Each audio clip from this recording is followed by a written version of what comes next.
Good evening to all who listen me this time from far and near.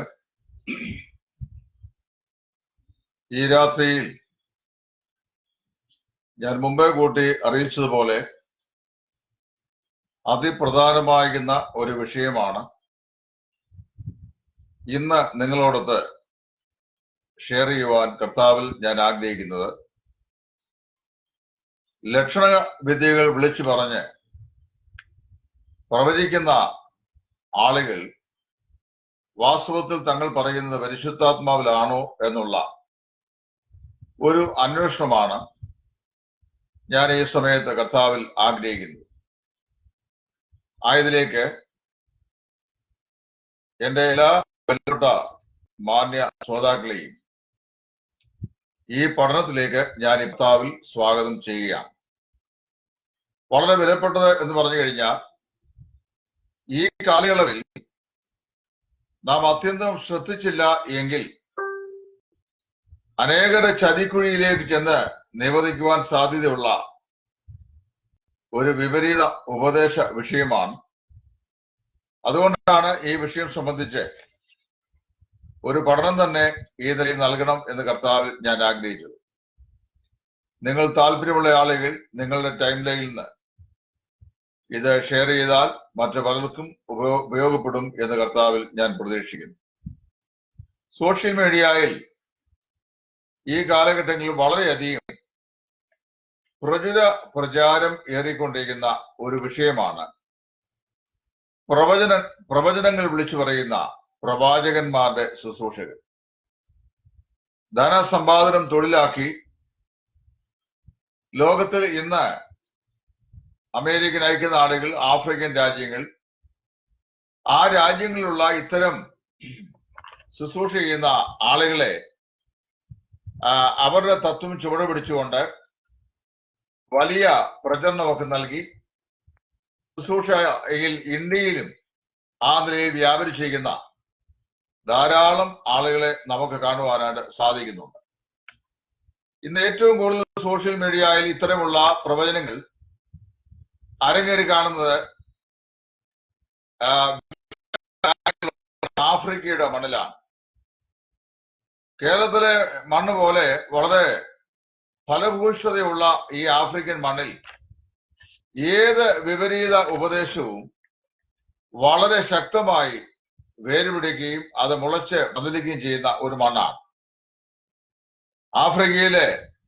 Passion, അതുപോലെ തന്നെ shepherd ബൂഷരി, Brian കൺ, Ed ബ്രാഡ്സൺ എന്നിങ്ങനെ അതിശ്രേഷ്ഠന്മാർ എന്ന് വിലയിരുത്തുന്നതായിട്ടുള്ള പല പ്രവാചകന്മാരെയും നമുക്ക് കാണുവാൻ സാധിക്കുന്നുണ്ട്. അവർ ചെയ്യുന്ന ഒരുപാട് ശുശ്രൂഷകളുടെ വീഡിയോകളൊക്കെ സോഷ്യൽ മീഡിയയിൽ ഇന്ന് പ്രചരിക്കുന്നുണ്ട്. ഇവരുടെ പിന്നാലെ മലയാളക്കരയിലും ധാരാളം പ്രവാചകന്മാർ ഈ നാളുകളിൽ തങ്ങളുടെ പ്രവാചക ശുശ്രൂഷയുമായി രംഗപ്രവേശം ചെയ്യുന്നതും അനേക ആളുകളെ തങ്ങൾക്ക് പിന്നാലെ വലിച്ച് ഇഴയ്ക്കുന്നതും നാം ദൈനംദിനം കണ്ടുകൊണ്ട് ഇരിക്കുകയാണ്. അതിന്റെ വെളിച്ചത്തിലാണ് ഈ വിഷയം സംബന്ധിച്ച് ഇതിന്റെ ബൈബിളികമായ ദർശനം എന്നുള്ളത് വാസ്തവത്തിൽ ഒരു വിശകലനത്തിന്, അതായത് പഠനത്തിന് വിധേയപ്പെടുത്തണം എന്ന് മനസ്സിൽ വിചാരിക്കുകയും ആ നിലയിൽ ഇന്ന് രാത്രി നിങ്ങളെ സമീപിക്കുവാൻ ഇടയാകുകയും ചെയ്തിട്ടുള്ളത്. ഇവിടെ ഇങ്ങനെയുള്ള പ്രവചനങ്ങൾ പറയുന്ന ഈ ആധുനിക പ്രവാചകന്മാർ, ആ പ്രവാചകന്മാരെ സംബന്ധിച്ച് അവര് എന്താണ് ചെയ്യുന്നത് എന്ന് ഞാൻ പറയാം. ഇത് അന്ധകാര ലോകത്തോട് ബന്ധപ്പെട്ട ഒരു വിഷയമായതുകൊണ്ട് അതിൻ്റെതായ ശക്തമായ എതിർപ്പ് എന്നോട് ബന്ധത്തിലും ഉണ്ടാവും എന്നെനിക്കറിയാം. കാരണം ഈ മാസ്മരികമായ പ്രവൃത്തിയുടെ പിറകിൽ വ്യാപരിക്കുന്നത് അന്ധകാര പ്രഭുവായ പിശാചിന്റെ ആത്മാവാണ്. അതുകൊണ്ട് പൈശാചികമാകുന്ന എതിർപ്പുകൾ ദൈവ ദാസന്മാരോടും വിശേഷാൽ പിശാചിന്റെ മാർമികമായ ഇത്തരം പ്രവർത്തനങ്ങളെ തുറന്നു കാണിക്കുന്ന ആളുകളോടും ഉണ്ടാവുക എന്നുള്ളത് തികച്ചും സ്വാഭാവികമാകുന്ന ഒരു സംവിധാനമാണ്. അതുകൊണ്ട് ഞാൻ ഈ കാര്യം നിങ്ങൾ വിശേഷാൽ ഞാൻ പറയുമ്പോൾ തന്നെ എനിക്ക് വേണ്ടി പ്രാർത്ഥിക്കണം എന്ന് ദൈവസന്നയിൽ പ്രത്യേകാൽ ഞാൻ ഓർപ്പിക്കുകയും ചെയ്യുകയാണ്. ഈ പ്രവാചകന്മാരുടെ എന്ന് സ്വയം അവകാശപ്പെടുന്ന ഈ ആളുകൾ ചെയ്യുന്ന അവരുടെ പ്രവൃത്തി എന്താണ് എന്ന് ഞാൻ പറയാം. അവര് ആത്മാവിൽ ആളുകളുടെ താമസ സ്ഥലത്ത് ചെല്ലുകയാണ്. അതായത് ഇപ്പോഴൊക്കെ നമ്മൾ കാണുന്ന ചില ആളുകൾ തങ്ങളുടെ പ്രാർത്ഥനാ സ്ഥലത്തേക്ക് വന്നു കഴിഞ്ഞാൽ അവർ താമസിക്കുന്ന സ്ഥലത്തേക്ക്, അതായത് അവർ ഈ ആളുകളുടെ താമസിക്കുന്ന സ്ഥലത്തേക്ക് ഇവർ ആത്മാവിൽ ചെല്ലുകയാണ്. ആത്മാവിൽ ചെന്ന ശേഷം അവരെ വിളിച്ചു പറയുന്ന വാക്കുകൾ നിങ്ങൾ ശ്രദ്ധിക്കണം. അവർ പറയുന്നത് അവരുടെ വീട്ടിലേക്കുള്ള വഴി, അതായത് തങ്ങളെ സമീപിച്ച ഈ ആളുകളുടെ വീട്ടിലേക്കുള്ള വഴി, അവരുടെ വീട്ടുപേര്, അതുപോലെ തന്നെ വീടിന്റെ കൈപ്പടവുകൾ, പടികള്, അവരുടെ മുറ്റത്തും അതിന് ചുറ്റുപാടുമായി നിൽക്കുന്ന വൃക്ഷലതാദികള്, അതുപോലെ ഉള്ളിലെ മുറികളുടെ എണ്ണം, മുറികളുടെ ഷേപ്പ്, അതിന്റെ വിസ്തൃതി, അതുപോലെ വീടുകൾ സൂക്ഷിച്ചുള്ള അലമാര, കസേരകൾ, മറ്റ് ഉരുപ്പടികൾ ഇത്യാദികൾ, അവയുടെ എണ്ണം, ഇവയെല്ലാം കൃത്യമായി പറയുന്ന പ്രവാചകന്മാരെയാണ് നമുക്ക് ഇന്ന് സോഷ്യൽ മീഡിയയിലൊക്കെ കാണുവാൻ. ഞാനിവിടെ ആരുടെയും പേരുകൾ എടുത്ത് പറയാൻ ആഗ്രഹിക്കുന്നില്ല. കാരണം സോഷ്യൽ മീഡിയ, വാട്സപ്പ്, ഫേസ്ബുക്ക്, ഇതൊക്കെ നമ്മുടെ ഇവിടെ പോലീസിന്റെ കനത്ത നിയന്ത്രണത്തിലും അതുപോലെ തന്നെ നിരീക്ഷണത്തിലുമാണ് ഈ നാളുകൾ. അതുകൊണ്ട് വളരെ സൂക്ഷിച്ച് മാത്രമേ ഈ നാളിൽ ഇങ്ങനെയുള്ള കാര്യങ്ങളൊക്കെ പറയാനായിട്ട് സാധിക്കുകയുള്ളൂ. അതുകൊണ്ട് ആരുടെയും പേരുകൾ എടുത്ത് പറയാതെ ഞാൻ ഈ വിഷയം അവതരിപ്പിക്കാനാണ് ആഗ്രഹിക്കുന്നത്. വളരെ കൃത്യമായി ഇത്തരം കാര്യങ്ങൾ, അതായത് തങ്ങളുടെ വാസസ്ഥലം, വീടിന്റെ ഷേപ്പ്, വീട് ടെറസ് ബിൽഡിംഗ് ആണോ, ഓടിട്ടതാണോ, അതോ ആസ്ബസ്റ്റോസ് ഷീറ്റ് മെനഞ്ഞതാണോ, അതിന്റെ ഗേറ്റ് എങ്ങനെയുള്ളതാണ്, ചുറ്റും മതിലുണ്ടോ ഇല്ലയോ, അതിന്റെ മുറ്റത്തിന്റെ വിരിപ്പ് എത്രമാത്രമുണ്ട്, ചുറ്റുപാടും മുറ്റത്തും സമീപ പ്രദേശങ്ങളുമായി വൃക്ഷങ്ങൾ ഏതെല്ലാം നിലയിലുള്ള നിൽക്കുന്നു, അതുപോലെ തന്നെ വീടിന്റെ എത്ര മുറികളുണ്ട്, മുറികളുടെ ഷേപ്പ് എന്തൊക്കെയാണ്, ആ മുറികളിലിരിക്കുന്ന കസേരകൾ, അലമാരികൾ, സെറ്റികൾ, ഇങ്ങനെയുള്ള ഓരോ വീട്ടുപകരണങ്ങൾ, ഇവയെല്ലാം വളരെ കൃത്യമായി പറയുമ്പോൾ സ്വാഭാവികമായും മനുഷ്യൻ ഇത് വിശ്വസിച്ചു പോവുക സ്വാഭാവികമാണ്. ഇതൊക്കെ കാണുകയും കേൾക്കുകയും ചെയ്യുന്ന ആളുകളാണ് ഈ പ്രവചനം എന്ന് പറയുന്ന സംഗതി ഇന്ന് വേദപുസ്തകപരമായിട്ട് ഇല്ല എന്ന് പറയുമ്പോൾ വല്ലാത്ത അസ്വസ്ഥത ഉണ്ടാകുന്നു.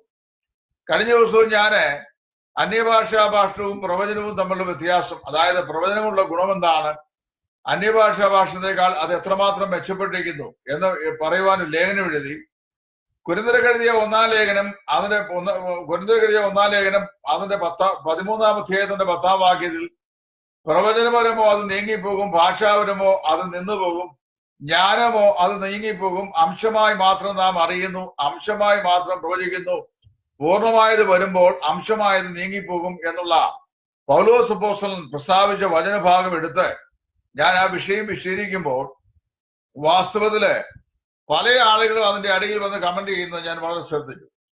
പ്രവചനം എന്ന് പറയുന്ന വിഷയം എന്താണ്, അത് ആർക്ക് വേണ്ടിയാണ് നൽകപ്പെട്ടത്, ഏത് സമയത്തേക്കാണ് നൽകപ്പെട്ടത്, അതിന്റെ ആത്യന്തികമായ ഉദ്ദേശം എന്തായിരുന്നു, ഇതൊക്കെ 1 കൊരിന്ത്യർ 12, 13, 14 ഈ അധ്യായങ്ങളുടെ അടിസ്ഥാനത്തിലും റോമാലേഖനം 12-ാം അധ്യായത്തിന്റെ അടിസ്ഥാനത്തിലും സസൂക്ഷ്മമായ നിരീക്ഷണം ചെയ്യാതെ ചില ആളുകൾ ഇതെല്ലാം സഭാകാലത്തേക്ക് മുഴുവൻ ഉള്ളതാണ്, അതുകൊണ്ട് കർത്താവ് വരുന്നവരെയും ഭൂമിയിൽ ഇതെല്ലാം ഉണ്ടായിരിക്കും എന്നൊക്കെയുള്ള മിഥ്യാധാരണ ആളുകളെ പഠിപ്പിക്കാൻ ശ്രമിക്കുകയും അതിനെ ഏത് സത്യം തുറന്നു കാണിച്ചാലും അത് അംഗീകരിക്കാൻ മനസ്സില്ലാതെ തങ്ങളുടെ മനസ്സിൽ അവർ താലോലിക്കുന്നതിനുള്ള ചിന്തകളെ പുനർജീവിപ്പിച്ച് വാദോന്മുഖങ്ങളായി രംഗത്ത് വരികയും ചെയ്യുന്നതാണ് നാം പലപ്പോഴും കണ്ടുകൊണ്ട് ഇരിക്കുന്നത്.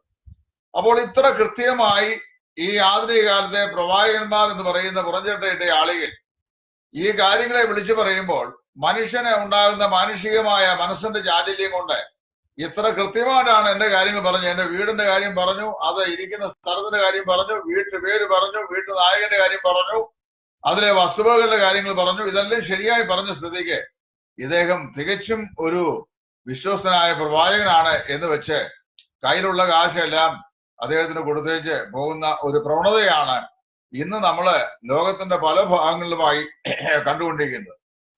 ഈ പ്രവചനം ഏറ്റവും കൂടുതൽ പുരുഷന്മാരെക്കാൾ അധികം സ്ത്രീകളുടെ അടുത്താണ്. കാര്യം സ്ത്രീകളെ കുറിച്ച് പറയുമ്പോൾ അവർ ബലഹീന പാത്രം എന്നാണ് പത്രോസ് അപ്പോസ്തലൻ പറയുന്നത്. ബലഹീന പാത്രം പറഞ്ഞാൽ എന്തും വിശ്വസിക്കുന്ന, ഏതും അംഗീകരിക്കുന്ന, ഏതും സ്വീകരിക്കുന്ന, ഏതിനോടും പെട്ടെന്നൊരു ചായ്വ് കാണിക്കുന്ന ഒരു സ്വഭാവ പ്രകൃതിയാണ് സാധാരണയായി സ്ത്രീകൾക്കൊക്കെ ഉള്ളത്. പക്ഷെ അതിന് ആക്ഷേപമായി ചുരുക്കം ചില സ്ത്രീകളൊക്കെ ഉണ്ടാവാം. എന്ന് മാത്രമല്ല, തിമോത്തിയോസിന് ലേഖനം എഴുതുമ്പോൾ അപ്പോസ്തലനായ പൗലോസ് പറയുന്നു, ആദാമല്ല സ്ത്രീ അത്രേ വഞ്ചിക്കപ്പെട്ട് ലംഘനത്തിൽ അകപ്പെട്ടത് എന്ന് പറഞ്ഞിട്ടുണ്ട്. അതുകൊണ്ട് സ്ത്രീയെ ആണ് ആദ്യ പാപത്തിൽ വഞ്ചിക്കപ്പെട്ട് ലംഘനത്തിൽ അകപ്പെടുവാൻ കാരണമായി തീർന്നത്. അത് പുരുഷനായിരുന്നില്ല. അതുപോലെ സ്ത്രീകൾ ഇന്നും ഈ ഫീൽഡിലും വളരെയധികം വശീകരിക്കപ്പെടുന്നു എന്നുള്ളത് സൂക്ഷ്മമായ അവലോകനത്തിലൂടെ മനസ്സിലാക്കുവാൻ സാധിക്കുന്നുണ്ട്. അങ്ങനെ ഇത്രയും കൃത്യമായി ഈ പ്രവചനങ്ങൾ പറയുന്ന ആളുകൾ, അതായത് ഈ കഴിഞ്ഞ ദിവസം എന്നെ ബഹ്റെന്നൊരു സഹോദരൻ വിളിച്ചിരുന്നു. അദ്ദേഹം വിളിച്ച് സംസാരിക്കുമ്പോൾ പറഞ്ഞു, പ്രവാചകന്മാരെന്ന് പറഞ്ഞ് അവിടെ ചെല്ലുന്ന ആളുകൾ അവർക്ക് ഏറ്റവും കൂടുതൽ അടുപ്പം സ്ത്രീകളോടാണ്. അതായത് ചെന്ന ഉടൻ തന്നെ അവർക്ക് സ്ത്രീകളുടെ വീട്ടിലെ സ്ത്രീകളുടെ നമ്പർ വേണം, അവരോട് ചാറ്റ് ചെയ്യണം, അവരോട് വീഡിയോ കോൺഫറൻസ് ചെയ്യണം, അവരോട് സംസാരിച്ച് അവരെ വിശ്വസിപ്പിക്കുക. അതായത് സ്ത്രീകളെ പറഞ്ഞ് ഏത് കപടതയും വളരെ വേഗത്തിൽ വിശ്വസിപ്പിക്കാൻ സാധിക്കുമെന്നുള്ള മാസ്മരികമായിരുന്ന തന്ത്രം ഈ പ്രവാചക കൂട്ടർക്ക് നന്നായിട്ട് അറിയാം. അതുകൊണ്ടാണ് അവർ സ്വാഭാവികമായും സ്ത്രീകളോട് ഇത്തരം കാര്യങ്ങളൊക്കെ കൂടുതൽ സംസാരിക്കാനായി തയ്യാറാവുന്നത്. അങ്ങനെ ഇരിക്കുമ്പോൾ നമ്മൾ പ്രത്യേകം മനസ്സിലാക്കേണ്ട വിഷയം, ഈ സ്ത്രീകളുടെ അടുക്കളയിൽ ചെന്നിട്ട് അവരുടെ വീട്ടിലെ അടുക്കളയിലെ ഓരോ സാധനങ്ങളെ സംബന്ധിച്ചും അതുപോലെ അവരുടെ ഭർത്താവുമായി അവർക്ക് ഉള്ള ബന്ധങ്ങൾ, അതായത് ഏതെങ്കിലും അഭിപ്രായ വ്യത്യാസത്തെ സംബന്ധിച്ച്, അതുപോലെ മറ്റ് എന്തെങ്കിലുമായിട്ടുള്ള പ്രത്യേകമായ കാര്യങ്ങളുണ്ടെങ്കിൽ അതേ സംബന്ധിച്ച് ഒക്കെ ഉള്ള കാര്യങ്ങൾ വിളിച്ചു പറയുക. അതൊക്കെ പറഞ്ഞ ശേഷം അവരെ കൈകളിലെടുക്കുക, അവരുടെ മനസ്സിൽ സംശയത്തിന്റെ വിത്തുകൾ പാകുക. ഇങ്ങനെയുള്ള കാര്യങ്ങളൊക്കെ ചെയ്യുമ്പോൾ സ്വാഭാവികമായി ഏതു മനുഷ്യനും ഇദ്ദേഹം പറയുന്ന കാര്യങ്ങൾക്കൊക്കെ എന്തോ ഇതിനകത്ത് ചില കാര്യങ്ങളൊക്കെ ഉണ്ടല്ലോ എന്ന് സ്വാഭാവികമായി ചിന്തിച്ച് പോകാറുണ്ട്. ഞാനിവിടെ ആരെയും വിമർശിക്കുകയല്ല. ഇതിനകത്തെ സൂത്രം, അതായത് ഇതിനകത്തെ തന്ത്രം എന്താണ് എന്ന് പാരാസൈക്കോളജിയുടെ മറ്റൊരു വിങ്ങാണ് ഈ സംവിധാനമെന്ന് ഞാൻ സൂക്ഷ്മമായി നിരീക്ഷണം ചെയ്ത ശേഷം ഞാൻ നിങ്ങളോട് അറിയിക്കാൻ വേണ്ടിയാണ് ഇത് ഞാൻ പറഞ്ഞത്. ഇത് പ്രത്യേകം ശ്രദ്ധിക്കണം. ഇവിടെ ഈ സ്ത്രീകളോട് ഇത് സംസാരിക്കുമ്പോൾ ഈ പ്രവാചകന്മാര് അവരുടെ കിച്ചന്റെ സ്ഥാനം, കിച്ചൺ ഷെൽഫിലിരിക്കുന്ന ഓരോ സാധനങ്ങൾ, അതുപോലെ തന്നെ അവരുടെ ഭർത്താവുമായിട്ടുള്ള അടുപ്പം, അല്ലെങ്കിൽ അവരുടെ ഭർത്താവുമായിട്ടുള്ള അടുപ്പമില്ലായ്മ, അല്ലെങ്കിൽ അഭിപ്രായ വ്യത്യാസങ്ങൾ, പിന്നെ മക്കളുടെ പഠനം, അത് അവർക്ക് ലഭിക്കാൻ പോകുന്ന മാർക്ക്, അവർക്ക് ലഭിക്കാൻ പോകുന്ന അവാർഡ്, പിന്നെ അതുപോലെ തന്നെ ഇത്യാദി കാര്യങ്ങളൊക്കെ ഈ സ്ത്രീകളോട് വിളിച്ചു പറയുമ്പോൾ സ്വാഭാവികമായി ഇവർ ഇതൊക്കെ വിശ്വസിക്കാൻ സാധ്യത കൂടുതലുണ്ട്.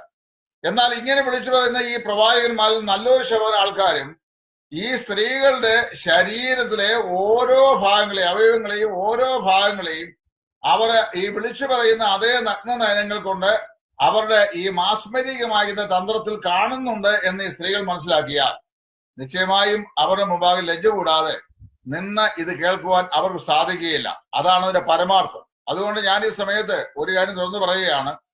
ഇത്തരം മാസ്മരിക വിദ്യയിലൂടെ പ്രവചന വാക്കിൽ പറയുന്ന ഈ പ്രവാചകന്മാര് നിങ്ങളുടെ ശരീരത്തിന്റെ ആന്തരികമായ അവയവങ്ങളെയും ബാഹ്യമായ അവയവങ്ങളെയെല്ലാം വസ്ത്രമില്ലാതെ കാണുന്ന പോലെ തന്നെ ശൂന്യമായി തന്നെ, അല്ലെങ്കിൽ നേരെ തന്നെ കാണുന്ന ആളുകളാണ്. അതിന്റെ പിറകിൽ വ്യാപരിക്കുന്ന ശക്തി ഡീമനിക് ശക്തിയാണ് എന്ന് പറഞ്ഞു കഴിഞ്ഞാൽ നിങ്ങളൊരു പക്ഷെങ്കിൽ വിശ്വസിക്കാൻ നിങ്ങൾക്ക് പ്രയാസം ഉണ്ടാകുമായിരിക്കും. എന്നാൽ ഞാനിവിടെ അതിന്റെ വിശദീകരണം പറയുമ്പോൾ നിങ്ങൾക്ക് ഏറെക്കുറെ മനസ്സിലാക്കുവാനായിട്ട് സാധിക്കും. അതായത് ഈ പ്രവചനങ്ങൾ എങ്ങനെയാണ് സാധ്യമാകുന്നത്, എങ്ങനെയാണ് ഇത്തരം പ്രവചനങ്ങൾ സാധ്യമാകുന്നത് എന്നാണ് ഞാൻ ആദ്യമായി പറയാൻ ഉദ്ദേശിക്കുന്നത്. അതായത് പാരാസൈക്കോളജി, ശാസ്ത്രത്തിനും യുക്തിക്കും നാളിതുവരെ പിടികൊടുക്കാത്ത, അല്ലെങ്കിൽ ശാസ്ത്രം ഇത്രമാത്രം വികസിതമായി മസ്തിഷ്കം മറിച്ചിട്ട് ശസ്ത്രക്രിയ ചെയ്യുവാനും ആഴിയുടെ അടിത്തറ വിളക്കുവാനും ചന്ദ്രനിലേക്ക് പോയി അവിടെ ചന്ദ്രികയുടെ മണ്ണിൽ കാലുകുത്തുവാനും ചൊവ്വായിലേക്ക് പേടകം അയക്കുവാനും, ഇപ്പൊ സൂര്യനിലേക്ക് ഇന്നലെ അയച്ചിട്ടുണ്ട് യാസ വേറൊരു പേടകം, സൂര്യനെ കുറിച്ച് പഠിക്കാൻ. സൂര്യനിലേക്കല്ല, സൂര്യന്റെ സമീപ പ്രദേശങ്ങളിലേക്ക്, സൂര്യനിലേക്ക് അയക്കാൻ പറ്റുകയല്ലോ. അപ്പൊ ഇതിനൊക്കെയുള്ള സിദ്ധി പ്രാപിച്ച ഈ മനുഷ്യന്റെ ബൗദ്ധികതയ്ക്ക് ഇന്ന് വരെ പിടികൊടുക്കാത്തൊരു ബ്രാഞ്ചാണ് പാരാസൈക്കോളജി എന്ന് പറയുന്ന വിഭാഗം. ഇവിടെ എന്നെ സിസ്റ്റർ സെലിനൊക്കെ ശ്രദ്ധിക്കുന്നുണ്ട്, വിദ്യാഭ്യാസമുള്ളവർ. അതുകൊണ്ട് ഞാൻ ഈ പറയുന്ന കാര്യങ്ങൾ മനസ്സിലാക്കുമെന്ന് വിശ്വസിക്കുന്നു. ശാസ്ത്രലോകത്തിനോ യുക്തിചിന്തയ്ക്കോ ഇന്ന് വരെ വേണ്ടത്ര നിലയിൽ വിശദീകരിക്കാൻ കഴിയാത്ത, അല്ലെങ്കിൽ പിടികൊടുക്കാത്ത മറ്റൊരു ശാസ്ത്രശാഖയാണ് പാരാസൈക്കോളജി എന്ന് പറയുന്ന ഭാഗം. അതിനകത്ത് 3 അതിപ്രധാനമായ ഘടകങ്ങൾ ഞാനിപ്പോൾ വിളിച്ചു പറയാം. നിങ്ങൾ ശ്രദ്ധിക്കണം. 1, എക്സ്റേ വിഷൻ, അതായത് എക്സ്റേ സമ്പ്രദായത്തിലൂടെ വസ്തുതകളെ കാണുക. 2, റിമോട്ട് വിഷൻ, ദൂരെ ഇരിക്കുന്ന കാര്യങ്ങളെ ഇവിടെ ഇരുന്നു കൊണ്ട് ദർശിക്കുക, റിമോട്ട് വിഷൻ. 3, റിമോട്ട് വ്യൂവിംഗ്, അതും അതിന്റെ വേറൊരു ഭാഗം തന്നെയാണ്. അതായത് ദൂരെ ഇരിക്കുന്ന കാര്യങ്ങളെ ഇവിടെ അടുത്തിരുന്ന് നമ്മളൊരു കമ്പ്യൂട്ടറിന്റെ സീനിൽ കാണുന്ന പോലെ കാണുക. X-ray vision, remote vision and remote viewing എന്നിങ്ങനെയുള്ള എക്സ്ട്രാ സെൻസറി പെർസെപ്ഷൻ എന്ന് പറയുന്ന ക്രിയയാണ് ഈ പറയപ്പെടുന്ന പ്രവചനത്തിന്റെ പിറകിൽ വ്യാപരിക്കുന്നത്. ഇത് ഞാൻ ഇതേക്കുറിച്ച് വളരെ സൂക്ഷ്മമായി സ്റ്റഡി ചെയ്തിട്ടുണ്ട്. സമീപകാലത്ത് എന്റെ വാത്സല്യ സഹോദരൻ അൻസൻ മാരാ അത് സംബന്ധിച്ച് ഒരു ലേഖനവും, വളരെ വിലപ്പെട്ട ലേഖനവും എഴുതിയിരുന്നു. അദ്ദേഹം നല്ലൊരു ബന്ധുക്കോസുകാരനാണ്, അബുദാബിയിലാണ് താമസിക്കുന്നത്. എന്റെ അയൽ സ്ഥലമായിരുന്ന പുല്ലാട് സ്വദേശിയാണ്. അദ്ദേഹത്തിന്റെ ടൈം ലൈനിൽ അദ്ദേഹം നല്ല ഒരു ലേഖനവും ഇത് സംബന്ധിച്ച് അദ്ദേഹം സൂക്ഷ്മമായി നിരീക്ഷിച്ച ശേഷം എഴുതിയിട്ടുണ്ട്. അത് എന്റെ പഠനത്തിന് കുറെ കൂടെ സഹായകമായി. അത് കഴിഞ്ഞു കഴിഞ്ഞാൽ പിന്നെ ഞാൻ ഈ വിഷയം പഠിക്കാൻ വേണ്ടി വളരെയധികം പരിശ്രമിച്ച് ഗവേഷണം ചെയ്ത മറ്റൊരു പുസ്തകമാണ് ലോക പ്രശസ്തനായിരുന്ന ജോഷ് മാക്ഡോവൽ എന്ന് പറയുന്ന എഴുത്തുകാരൻ എഴുതിയിട്ടുള്ള world today's religion, concise guide to the today's religion. വളരെ സഹായകരമായ ഒരു പഠന പുസ്തകമാണ്. വളരെ ബൃഹത്തായ പുസ്തകത്തിന്റെ താളുകൾ സസൂക്ഷ്മമായി വിശകലനം ചെയ്യുവാനും അതിൽ കൂടെ റീഡ് ചെയ്യുവാനും ദൈവം എനിക്ക് ഇടയാക്കി. അപ്പോൾ വളരെ അധികം വിശ്വസനീയമായി, താത്വികമായി, ശാസ്ത്രീയമായി, ദൈവശാസ്ത്രപരമായി അദ്ദേഹം ഗവേഷണം ചെയ്തിട്ടുള്ള ഈ concise guide to today's religions എന്ന് പറയുന്ന ഈ പുസ്തകം എന്റെ പഠനത്തിന് വളരെ സഹായകമായി. ഞാൻ നിങ്ങൾക്ക് ഈ പുസ്തകം ശുപാർശ ചെയ്യുകയും ചെയ്യുന്നു. നിങ്ങൾ വായിച്ച് മനസ്സിലാക്കുക. അതായത് ഈ കഴിവ് എങ്ങനെയാണ് ഈ പ്രവാചകന്മാർ, ഈ ആധുനിക കാലത്തെ പ്രവാചകന്മാർ നേടുന്നത്? നമ്മുടെ മുമ്പാകെ സ്റ്റേജിൽ നിൽക്കുന്ന ഈ മനുഷ്യരെല്ലാം നമ്മളെപ്പോലെ തന്നെ 1300 ഗ്രാം തൂക്കമുള്ള മസ്തിഷ്കമുള്ളവരും നമ്മളെപ്പോലെ സുബോധമുള്ളവരും, അതായത് ബോധമനസ്സ്, ഉപബോധ മനസ്സ്, അബോധ മനസ്സ് എന്നിങ്ങനെ മനസ്സിന്റെ ത്രിവിധ മണ്ഡലങ്ങൾ മസ്തിഷ്കത്തിൽ സ്ഥിതി ചെയ്യുന്നവരും, നമ്മെപ്പോലെ തന്നെ ശരീരത്തിന്റെ ഭാഷ ഉപയോഗിക്കുന്നവരും, നമ്മെപ്പോലെ തന്നെ പാപപ്രകൃതമുള്ളവരും, നമ്മെപ്പോലെ തന്നെയുള്ള ചിന്താശക്തി ഉള്ളവരുമായിട്ടുള്ള ആളുകളാണ്. ഇങ്ങനെയുള്ള ആളുകളല്ലാതെ അവർക്ക് വേറെ ഏതെങ്കിലും ദിവ്യത്വമൊന്നുമില്ല. അതായത് ഇന്ന് അപ്പോസ്തലനായ പ്രവാചകനോ ഫിലിപ്പോസിന്റെ പ്രവചിക്കുന്നവരായ 4 പെൺമക്കളായ പ്രവാചകന്മാരെ പോലെയോ യെശയ്യാവ് തുടങ്ങി മലാക്കി വരെയുള്ള ആ പഴയകാലത്തെ പ്രവാചകന്മാരെ പോലെയോ യോഹന്നാൻ സ്നാപകരെ പോലെയൊക്കെയുള്ള ദൈവിക എള്ളപ്പാടുകൾ ദൈവത്തിൽ നിന്ന് നേരിട്ട് പ്രാപിച്ച് ദൈവജനത്തിന് കൊടുക്കുന്ന പ്രവചനം എന്ന് പറയുന്ന സംവിധാനം ഇന്ന് ഭൂമിയിൽ ഇല്ല എന്ന് പറഞ്ഞു കഴിഞ്ഞാൽ അത് മനസ്സിലാക്കാനോ അല്ലെങ്കിൽ മനസ്സിലാക്കാനുള്ള മനസ്സില്ലായ്മ കൊണ്ടോ പല ആളുകളും ന്യായങ്ങൾ പറഞ്ഞ് എന്നോട് സംവാദിക്കാറുണ്ട്. ഇതിന്റെ സഹോദരന്മാരെ, വേദപുസ്തകത്തിൽ പറയപ്പെട്ടിരിക്കുന്ന പ്രവചനം എന്ന് പറയുന്നത് ദൈവത്തിന്റെ വചനം ക്രോഡീകരിക്കുവാൻ, അതായത് ദൈവിക വെളിപ്പാടുകൾ ക്രോഡീകരിക്കുവാൻ ദൈവം നൽകിയ പല ഉപാധികളിൽ ഒരു ഉപാധിയായിരുന്നു ഈ ബിബ്ലിക്കൽ പ്രോഫസീസ് എന്ന് പറയുന്നത്. ബൈബിൾ മുഴുവൻ പ്രവചനമല്ല, എന്നാ ബൈബിളിൽ പ്രവചനങ്ങളുണ്ട്.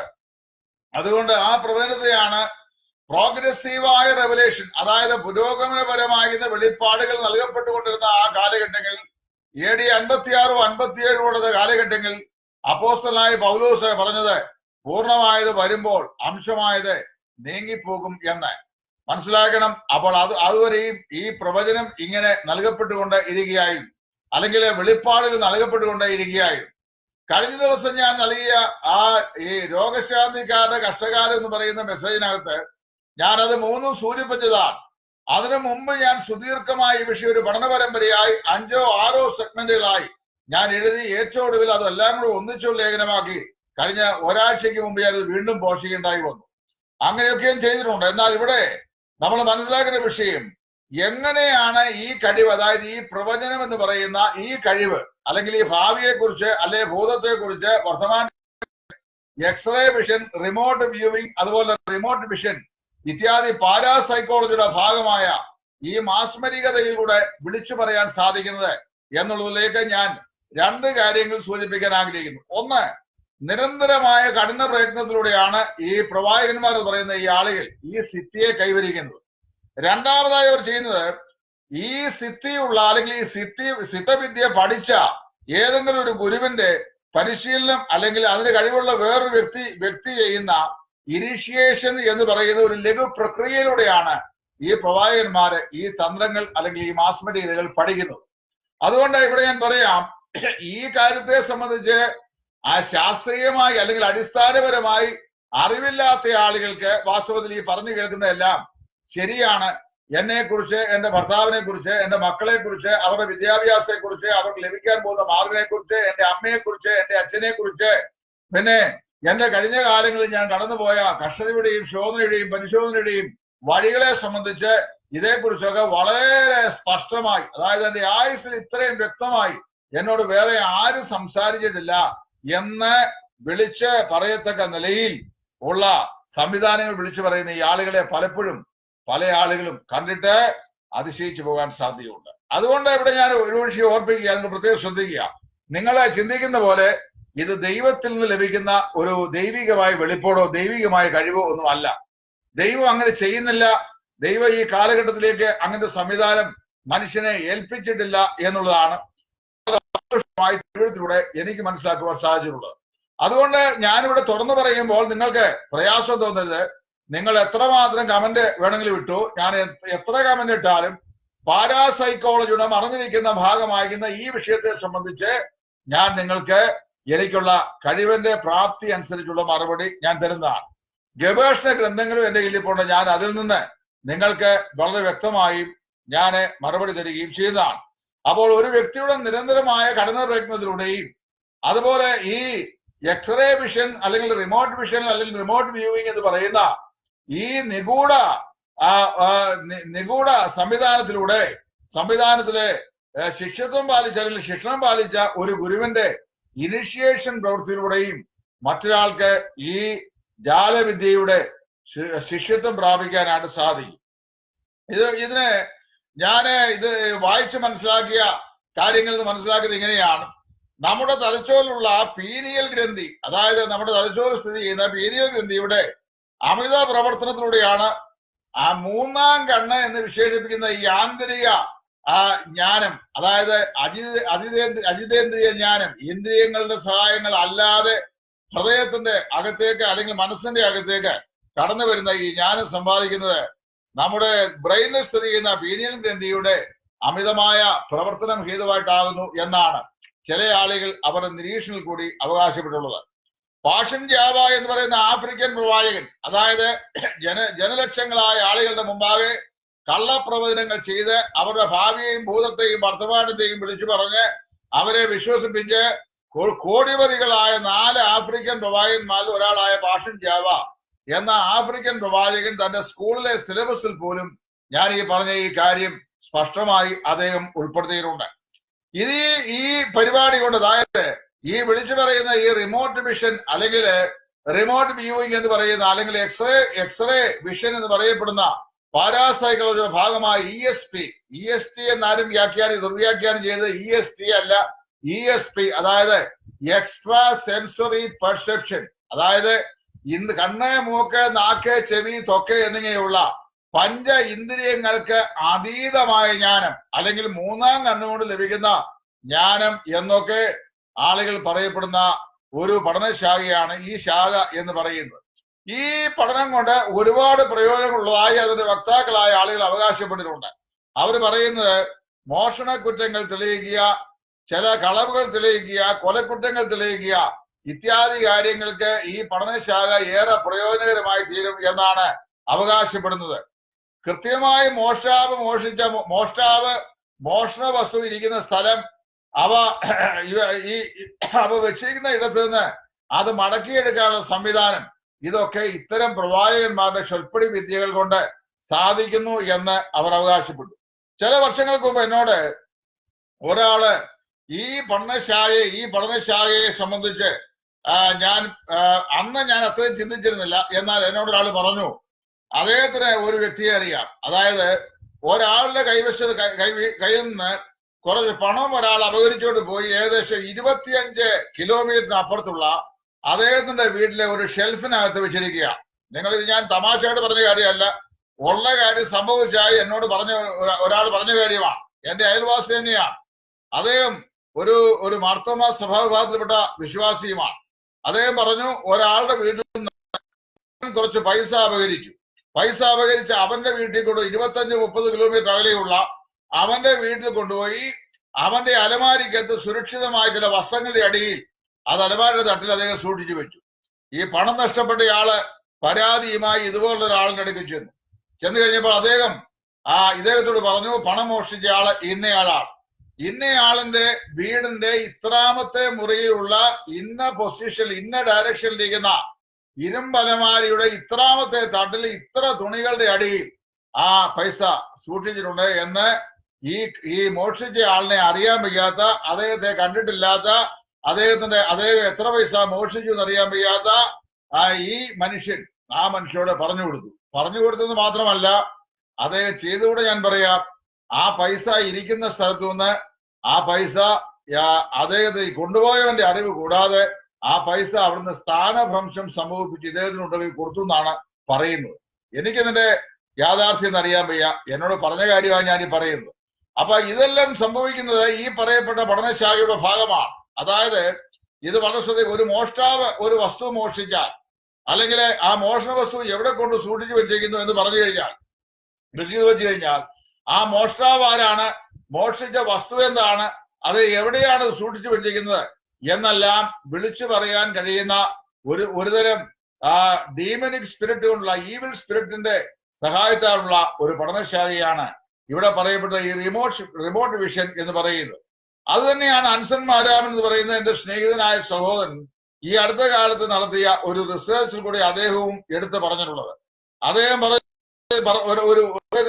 ഇതിനെ ഇപ്രകാരം പറഞ്ഞിട്ടുണ്ട്: ഇന്ത്യയിൽ ഇരുന്നു കൊണ്ട് അമേരിക്കയിലുള്ള ഒരു മദാമയുടെ ശരീരത്തിലെ ഓരോ മറുകു വരെ വ്യക്തമായി അവരെ പറഞ്ഞ് ബോധ്യപ്പെടുത്തി അവിടുന്ന് മാസം തോറും കാശ് വാങ്ങിയ ഒരു മഹാൻ ഈ കേരളത്തിലുണ്ടായിരുന്നു എന്ന് അദ്ദേഹത്തിന്റെ ഒരു എഴുത്തിൽ അദ്ദേഹം എഴുതിയിട്ടേക്കുന്നത് ഞാൻ ഈ വിഷയം കൂടുതൽ ചിന്തിക്കുന്നതിന് കാരണമായി ഭവിച്ചു.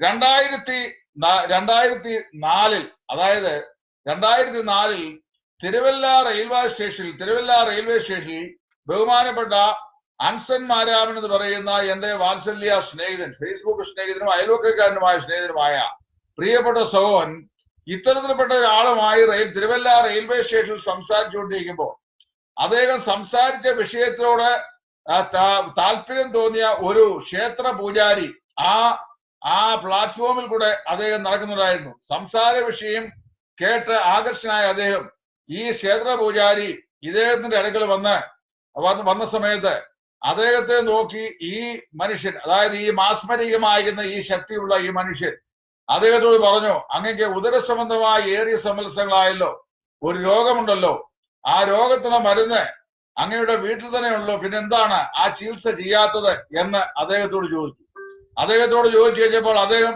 ചോദിച്ച എന്ത് ചികിത്സയാണ്? അദ്ദേഹം പറഞ്ഞത്, താങ്കളുടെ വീടിന്റെ മുറ്റത്തിന്റെ വലത്തെ മൂലയ്ക്ക് നിൽക്കുന്ന മാതളനാരകമുണ്ടല്ലോ, ആ മാതളനാരകത്തിന്റെ തൊലി ചെത്തിയെടുത്ത് അല്ലെങ്കിൽ അതിന്റെ ഇലകളും കായും കൂടെ അടർത്തിയിട്ട് കഷായം വെച്ച് സേവിച്ചുകൊള്ളുക, ഈ അസുഖം മാറും എന്ന് പറഞ്ഞു. ബഹുമാനപ്പെട്ട അൻസൺ മാരാമൻ അദ്ദേഹത്തിന്റെ ലേഖനത്തിൽ സമർത്ഥിക്കുന്ന എങ്ങനെയാണ്? അദ്ദേഹത്തിന്റെ കണ്ണിന് മുമ്പിൽ വെച്ച് തന്നെ ഈ പൂജാരിയായ മനുഷ്യൻ തന്റെ കയ്യിലുണ്ടായിരുന്ന പൈസ മുഴുവനും കൂടെ എടുത്ത് ഇദ്ദേഹത്തിന് കൊടുത്ത യാത്രയായി എന്നാണ് പറയുന്നത്. ഈ ആധുനിക ലോകത്ത് നമ്മുടെ ക്രൈസ്തവ സ്റ്റേജുകളിൽ സോഷ്യൽ മീഡിയയിലും മറ്റും ഇതുപോലെയുള്ള ലക്ഷ്യങ്ങൾ വിളിച്ചു പറയുന്ന ഈ പ്രവാചക ഗണം എന്ന് പറയുന്നത് പിശാചിന്റെ ആത്മാവിനാൽ, അതായത് ഡീമനിക് സ്പിരിറ്റിനാൽ ഈ വക കാര്യങ്ങളെ വിളിച്ചു പറയുന്ന പ്രവാചകന്മാരാണ്. ദൈവം അവരുടെ വായിൽ കൂടെ സംസാരിക്കത്തില്ല, സംസാരിക്കാൻ സാധിക്കുകയില്ല. കാരണം പത്രോസിന്റെ 2-ാം ലേഖനം 1-ാം അധ്യായത്തിന്റെ 3-ാം വാക്യത്തിന്റെ അടിസ്ഥാനത്തിൽ മനുഷ്യന്റെ ജീവനും ഭക്തിക്കും വേണ്ടുന്നതെല്ലാം വിശുദ്ധ തിരുവചനത്തിലൂടെ ദൈവാത്മാവ് നമുക്ക് എഴുതി തന്നിരിക്കുകയാണ്. ഉൽപ്പത്തി മുതൽ വെളിപ്പാട് വരെയുള്ള 66 പുസ്തകങ്ങളാണ് ദൈവ ഹൃദയത്തിന് മനുഷ്യനോട് അറിയിക്കാനുള്ള ദൈവിക വെളിപ്പാടുകൾ. ആ വെളിപ്പാടുകൾ അതിൽ തന്നെ സമ്പൂർണമായി തീർന്നിരിക്കുന്നു. ഇനി പുതുതായി യാതൊരു വെളിപ്പാടും ഒരു മനുഷ്യനോടും പറയുവാനായിട്ട് ആർക്കുമില്ല.